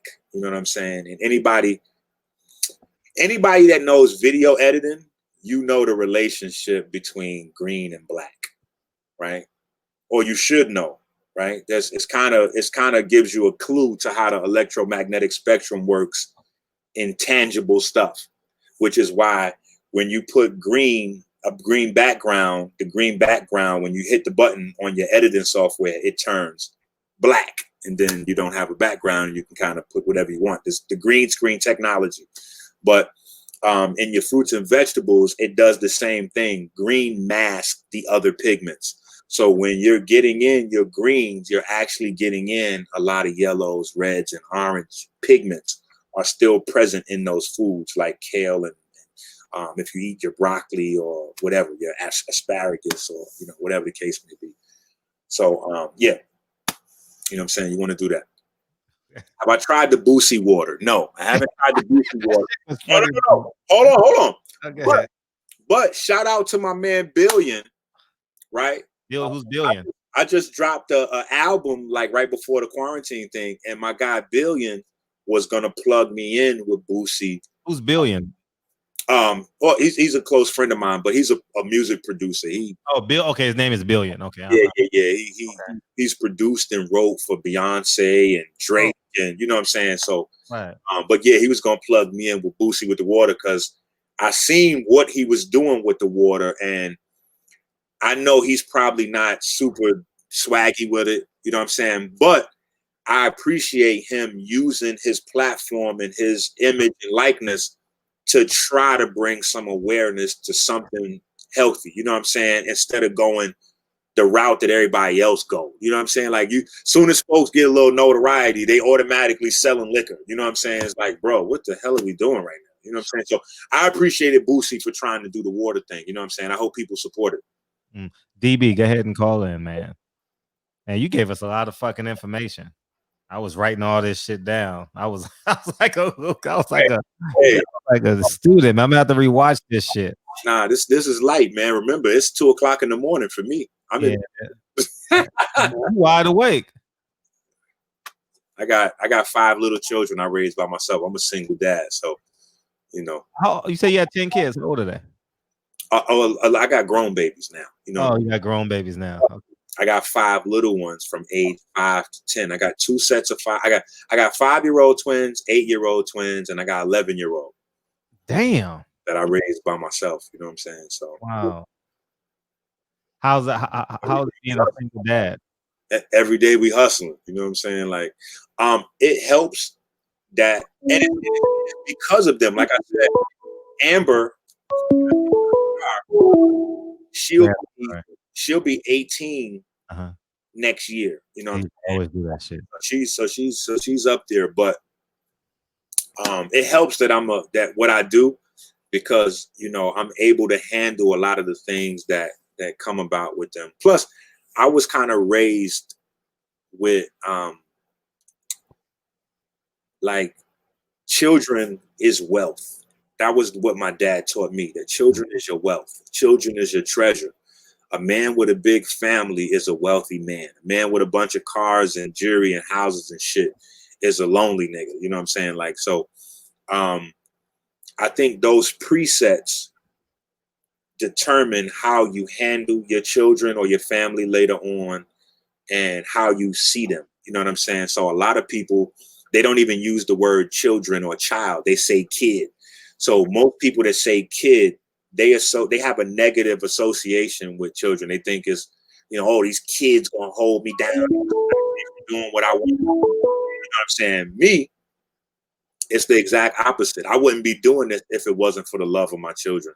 Mm-hmm. And everything I do with them. So it's always a team project. You know what I'm saying? So it's teamwork. You know what I'm saying? That's how we do it. So yeah, we definitely appreciate you coming in. DB's gonna wrap up the show. You got a whole bunch of people that want to call in and ask questions, but you guys got to go to his DM. Hit him in the DM. Hell no, don't go. That's all good. It's all good. But a lot of the questions you could go to the website. Go to the website, and it's the link on your Instagram, correct? Damn, it's not, but I'm dropping it in the chat right now. Okay, gonna drop it in the chat, and feel free to go.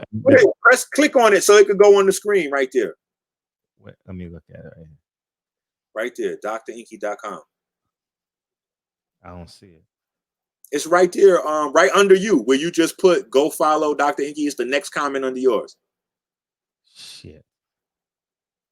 Oh, yeah, just type it in yourself. DrENQI.com.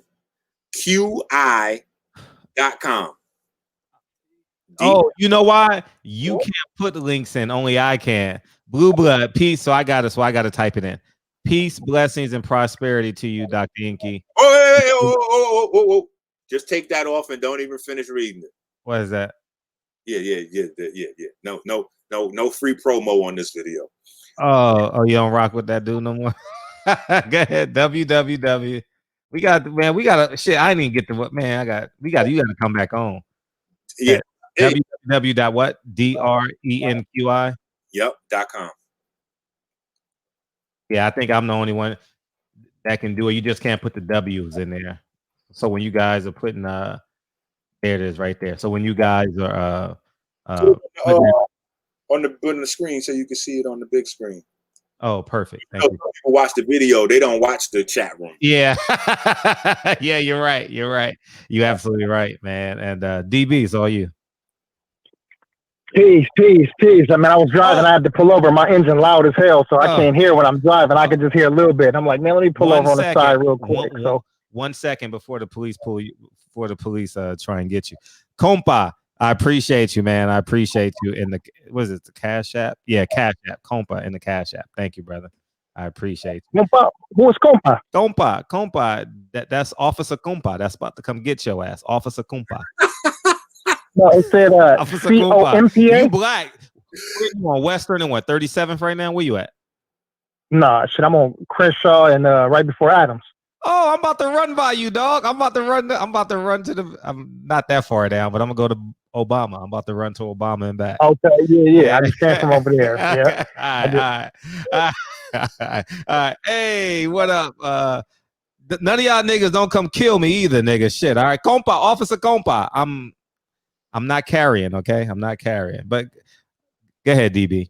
Hey. No, you said Compa. Was it COMPA? Compa?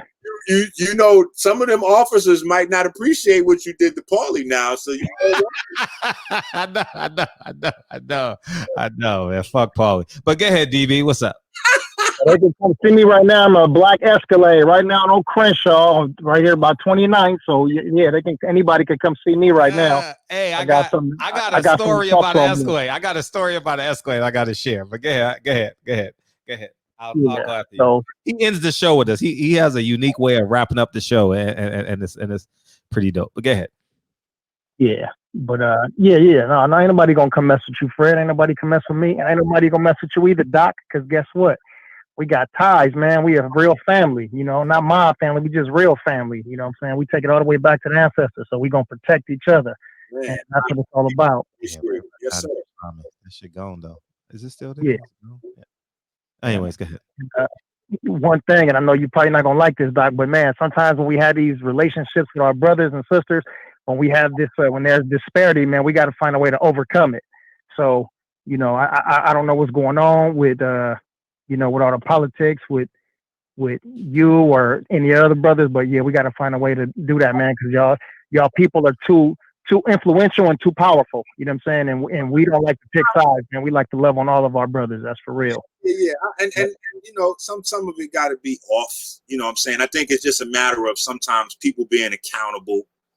You know what I'm saying? Just self-accountable and just doing grown man shit. You know what I'm saying? Like, you know, if I owe you a bunch of bread, you know, we can't squash it until you pay me the bread. You know what I'm saying? Like, it's, you know, grown man shit. You know what to do. You know what I mean? So it's just it be like shit like that, behind the scenes shit. Yeah. Right. Right on. Okay. So I know you got wife and I know you got the kids and everything, but let's take this to a hypothetical situation. You go to Shorty house and you don't got nothing with you. She stays way out in, you know, what city you in? Detroit. Yo, this nigga started shit already. Oh yeah, I'm glad you asked the question because I want that because I know people are afraid to ask that question. So I go to Shorty house and yeah, go ahead. I go to Shorty house. All right, cool. So Shorty got only purified water there, and you posting up for the weekend. Y'all way out in the boonies. Are you drinking the purified water? Or are you taking the drive to go get you something else? Oh, that's easy. I'm definitely taking the drive. Okay. All right. So what's the best? I know, and I hate doing free promos for companies that are not black owned, but if you had to rank the waters, and I know we're not talking about distilled versus spring versus you know, alkaline or whatever. I just meant like in terms of brands. Like, what are the brands that you recommend? Like in the top 3. Okay, so the best bang for your buck, like, you know what I'm saying, budget, family, and all that kind of vibe, it's probably like Crystal Geyser. Like Crystal Geyser is a decent gallon that you can get. It's like 89 cents in the store. Outside that, I would say probably Fiji, because Fiji has a steady, it's always alkaline no matter when you test it. Like there's a lot of different waters that their alkalinity level fluctuates. But Fiji's is pretty steady, and they always have a good magnesium, calcium, bicarbonate concentration to them. Then Essentia is pretty good, but Essentia is not in every store. You know what I'm saying? So they're pretty expensive. Yeah. Well, it depends on where you are. Yeah, they have them in some of the stores here, but the certain stores like Whole Foods or Trader Joe's, and they're not always, you know, it's not a bang for your buck kind of water. Yeah. And then they got now you didn't open up a door. You didn't threw Trader Joe's on the table. So you go to Trader Joe's, they got I forgot the name of it, but I like it's a water that they sell. It comes in a glass bottle. I like that water. That water's good. What'd you say? Is it the VOS water? Who? VOS. No. VOZ. VOS. Nah, not VOS. Not VOS. Nah. VOS is that shit they sell in the club for $13. Hell no. Yeah. Nah, that's a weapon. That's what the fuck that shit is. That's a weapon. Yeah. Nigga, I'm like, oh, this nigga trying to get somebody. Yeah, VOS is slick and it looks sexy. The bottle look all nice. You know what I'm saying? So that's why they sell VOS. Presentation. Yeah, but right. Excellent presentation. But quality of water wouldn't probably be one of the best ones. You know what's funny? When someone hands me Fiji water, I'll be like, man, should I be drinking this? That shit's so expensive, dog. I'm like, I don't know. Actually, not even that expensive. You know what I'm saying? Like in the water game, you can get a bottle of water, like a liter of water, that's $15, $20. Like they got damn, what is the name of this term? It's I'm trying to remember. I was trying to remember earlier. I think it's water. I think it's no, seriously. I think it's called a water sommelier, and they like it's a whole thing. Like they have water bars and shit get crazy with water. Oh man, obviously. You got to think water is the most potent antihistamine, antioxidant. It forms the body cells. You know what I'm saying? So.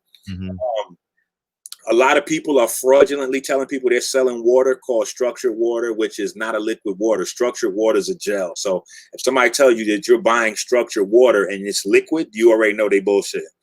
Because because structured water is like jello. That's what your cells are made out of. And it's like that because of the mineral concentration, Gotcha. because of the structure of how the oxygen and the hydrogen bonds, which is different than regular water. It's not H2O, it's H2O3. But also you get you have the microtubules which form the network in the cell.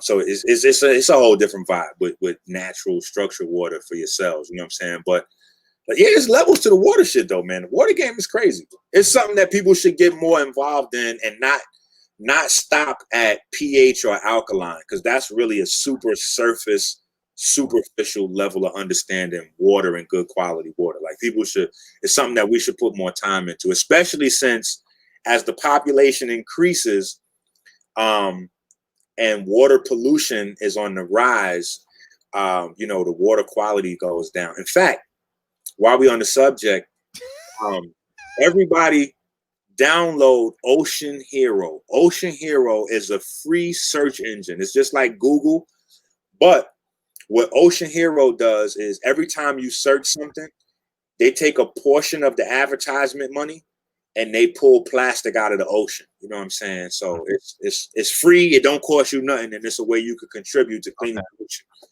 You know what I'm saying? Niggas lazy though. They're gonna still keep doing Google, but no, get Ocean Hero. Is it black owned? I seriously doubt it. I'll be honest. But okay, yeah, we like to promote the black businesses, but yeah, we'll do it though. You said it, we're gonna look into it. Yeah, because it benefits everybody. You know what I'm saying? This is cleaning the ocean. Without the ocean, we dead. You know what I'm saying? Without the ocean. Hold on. We got a couple of super chats real quick. I'm gonna read these backwards. I'm gonna read them like my Uncle KQKC. Boxing Conversations with Reggie Owens. He said the best water was the 1980s water hose. Hell yeah, Reggie. Listen, I'm from New York, so I was raised. We was at the hydrants. We was at the hydrants on the corner. Baked bean can. Open up both sides of the baked bean can, and there you go. Yeah, that we lived out there. You know what I'm saying? So that was the vibe. You know what I'm saying? Boxing predictions. We went through boxing predictions. Check the top of the show, Terrence. He did a lot of that at the top of the show. He did all of them. All the questions you have, he did that. My goal was just to keep my water game under $1. That's my goal. I don't expect to pay $2 for no bottled water. That's a bad goal. I'd be damned if I pay $2 for water. That's a bad goal. Okay, tell me why. You can't have on a Nike t-shirt and then get cheap water. Okay. You got a designer t-shirt. Boom. And you only gotta tell me once. I get it. You only gotta tell me once. Yeah. Yeah. Right. And I done checked you out. So you be talking that talk. You know what I'm saying? I walk that walk too. Yeah, I do both. I be watching this shit sometimes. I know you got to get you some decent water over there. All right. I'll be like, man, 2 for $1? That's me. How much to put in your hand? How much to put in your hand? Yeah, Fred be talking that shit, but every time I hang out with Fred, he got a Voss or a Fiji water in his hand, so he just talking that talk right now. Nigga, I've never buying the Fiji. That shit $3, nigga. I ain't buying no water for $3, nigga. Man, shit. Don't worry, we gonna get it.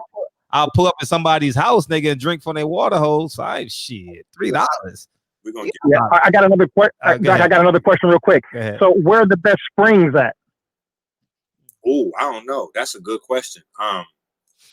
Yeah, I don't know. I mean, mine usually are. Spring down, like my homeboy, he got a spring down in North Carolina, and it's been tested, and so we know what the chemical concentration is, the mineral. It's nothing to just grab a sample of something, a spring that you find or some well water that you got access to, and just it's a few bucks. Send it off, get it tested, and let them see what the chemical and analysis is of it, and you might be Gucci. You know what I'm saying? You might be sitting on something that's pretty good. But I just wouldn't blind fuck with no outside shit. You know what I'm saying? Yeah. We're not Gucci. We might be FUBU though. I got you. Hey, I got a question too, because I know a lot of the men want to know the answer to this question. Male impotence. What's the some quick cures for male impotence? Go vegan. That too. Right. Well, here's the thing. Cure is a dangerous term to use. Okay. Okay. If you're not licensed to say cure, you know what I'm saying? Folks might come to your door. But you can deal with it. Depends on why your program ain't working. You know what I'm saying? So you might have other conditions that's causing your program not to work. Mm-hmm. You know what I'm saying? A lot of people have poor circulation, so we kind of dealt with that earlier with getting the sunlight and the arginine to, you know, get the conversion into nitric oxide, which is basically all you're getting with a blue pill. Just so you know, when you get the blue pill is basically like a combination of citrus and nitric oxide. So you can go get you some sunlight and have a damn, you know, a lemon or a lime, and you basically had the free. So we saving money. Boom. Now you got the bread to go get you some water. Facts. Instead of getting a $20 blue pill, we just saved you $19. You got a $1 bag of lemons and some sunlight, and you. But also on a more serious note, about to go plant a lemon tree. Go ahead. Paying attention to your body over time. Because the time to address that issue is not when your program completely stops going, working, but when you start waking up in the morning and you don't have a heart on. That is when you need to start making changes immediately. You know what I'm saying? Whenever you wake up in the morning, it don't matter if you 10 years old or 70 years old. If you wake up in the morning 2-3 days in a row and your program ain't saluting, that's an early warning sign. You need to make some adjustments. You know what I'm saying? So getting your lymphatic system moving. You know what I'm saying? Your lymphatic system is a big key player in keeping your body clean. That's a part of your sanitary system inside your body. A lot of us, we don't move enough. So just movement, exercise, calisthenics. And the major difference between calisthenics and weightlifting, because I know a lot of people were like, I'm in the gym. The difference with that is being in the gym activates a totally different biochemical pathway than actual calisthenics. Calisthenics increases your mitochondrial density, and the mitochondrial density will speed up your metabolism and get things moving on another level. So, just calisthenics, you know what I'm saying? Or even if you know, depending on your shape of your body or what your time constraints are, jumping jacks is an excellent way to get your entire lymphatic system moving. And, it's relatively simple. You know what I'm saying? Do some jumping jacks. People that can't do jumping jacks, do toe raises. And while you're doing the toe raises, you're not jumping up and down off the ground, but you're just doing on the tippy toes and you're just moving your arms in the same jumping jack kind of motion. Awesome to get that lymphatic, that lymph moving. But outside of that, I would probably need to know some more specifics about what's going on with the person to really dig into impotence, because it's a lot of different things that you can be dealing with, especially if you're on like high blood pressure medication. That'll do it. A lot of times people program lose function when they go vegan if they don't practice their vegan game right, because you need saturated fat to make sure your program working properly. You know what I'm saying? But hey, he keeps saying program. I'm dying. Pause friendly. You know what I'm saying? So, but your program malfunction. You know what I'm saying? If you don't program saturated fat, because the other is serious. Cholesterol comes from saturated fats. And cholesterol is not only the precursor for vitamin D, but it's also a precursor for a lot of your anabolic hormones. So you may. I'm sorry. Oh shit. Oh man. Yeah, vitamin D. I got you. All right, so we're getting crazy. Look at Rob. Rob done spent $5. Hey, good shit, Doc. Good shit, man. Listen, we appreciate you. Now y'all got niggas coming at me, right? You know what I'm saying? See, look at Rob. He done put $5 in the air just to get this hard like Rottweiler thing. You know what I'm saying? With the belly hard like Rottweiler. You know what I'm saying? Watermelon's good. Watermelon Watermelon is great. The black seeds are the stars of watermelons, though. The black seeds and the sour part of the rind. So you should do that. Yeah. Not the back part of it, but that part right under the sweet part. You know what I'm saying? That's the real part right there. And pineapples are good. Yes, it can make your jizz sweet. But you got to be careful of the sugar content. You know what I'm saying? So pineapple is good for bromelain. Favorites, yeah. Pineapple is good for bromelain, and eating fruits in general will make your sperm more palatable for your partner. You know what I'm saying? We'll put it that way. Man said jizz sweet. Like, we're just palatable for your partner. We make sure we put that thing politically correct. Anime eats the cake, and Mr. Anime eats the seeds. Hey, there we go. Hey, what you got? What else? I don't know, man. You know, sometimes you just get in that goofy little laugh, man, and that shit just impossible to turn it off. Yeah, man, we're on a slippery slope right now, man. I feel like we need to go back to boxing or some shit. You know what I'm saying? Yeah, we gotta have you come back next month sometime, man. Please. Yeah, I'm down. Please, I really appreciate it. Come back like regularly. We do like once a month. Yeah, that'll be great. Eric had a question. Eric, nigga, go to his website. We ain't about to be here another 45 minutes. I gotta go run, and I gotta be in bed by 1 o'clock. All right, I gotta be in bed. All right? I see that. That's disgusting. And he got me up till 2:30. We gotta be in bed by 1 o'clock. That's right there. The benefits of living in California, man. I tell you, it ain't just the sunshine, the reefer, and the women, man. We got the time on our side. Well, anyway, Doc, man, we really appreciate you, man, for coming through, for sharing with us and shedding some light on us. And man, we're looking forward to having you back again soon. And when we get out there, man, we have a barbecue or an outing or just a powwow, man. We look forward to having you out here and put some pork sharing on some more with us in person, man. Put some pork on both y'all niggas' forks. Say again, Fred? Put some pork on both y'all niggas' forks. Shit. He in the capital too. Hey, you go to Sayers Day? Oh, we didn't even talk about man. We got to. Yeah, such a positive, powerful conversation. And he gonna wait till the close of the conversation and just put pork on our fork. That's yeah. This dude comes crazy. at me all the time. Yeah. I had a burger today. Good stuff. All right, man. I know you want to get out of here. That was cool, Fred. You had your Beyond Burger. Fred with the Beyond Burger. Right on. Okay. Yeah. You had a Beyond. Yeah. You're in business. Right on. I'm saying have some sprouts on that bad boy. I'm saying have some leafy greens on there, chopped up kale that was soaked in some lime. Fred, I understand. I got you. Appreciate anyway, man, I know it's time to get out of here, man. So, Philip H back in the house. The brother Dave Jack Picasso made it in late. Reggie Owens, shout out to Reggie Owens for the super chat. Shout out to Terrence Bailey for the super chat. Shout out to the Doc Champion Harden, this bad boy. Donald Simpson Jr., a.k.a. New D-Man Jr., and the rest of the brothers and sisters in here, the Queen, Patty Dean, everybody. Man, love, peace, hair grease. Play the song, Fred!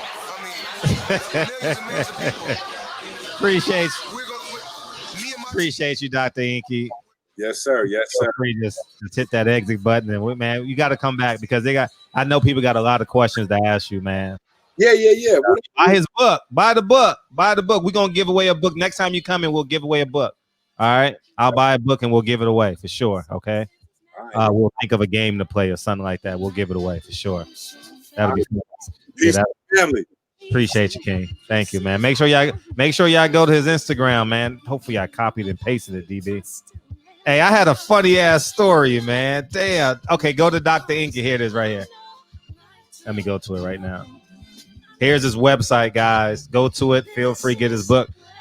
We gonna give it away on his next show, and then he'll mail it to you. All right. You still there, DB? Yeah, I'm here. I'm right here. I had a funny story, but I gotta let Rob hear his part because it's gonna take like longer than a minute. Okay.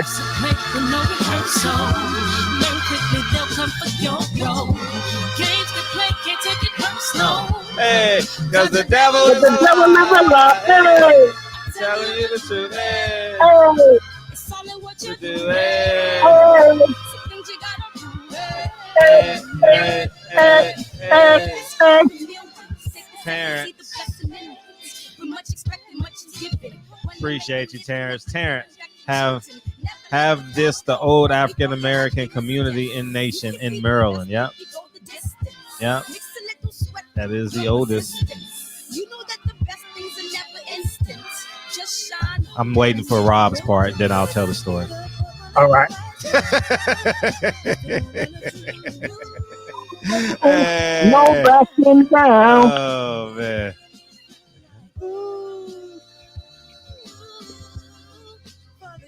All right, here you go, Rob. Here's his website too.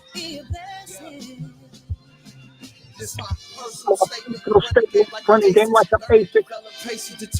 Be the greatest, yeah. Bobbing and weaving. Hey, so I'm at the I'm on Manchester and Western, right? Because you talk about Escalades, right? I'm on Manchester and Western yesterday, and I wanted a like a icy, right? And they got that happy ice. Have you seen it? Yep. Yeah, and so I'm like, man, I'm gonna get a happy ice. All of a sudden, a nigga in an all black Escalade pulls up, but he had out of state plates, right? I'm like, nigga, I'm getting the fuck out of here, nigga. Fuck that. I said, I done seen this shit way too many times, dog. I done seen this story way too many times. Nigga, you better not pull up in the hood with no out of state license plates, nigga. Last time, y'all, hey.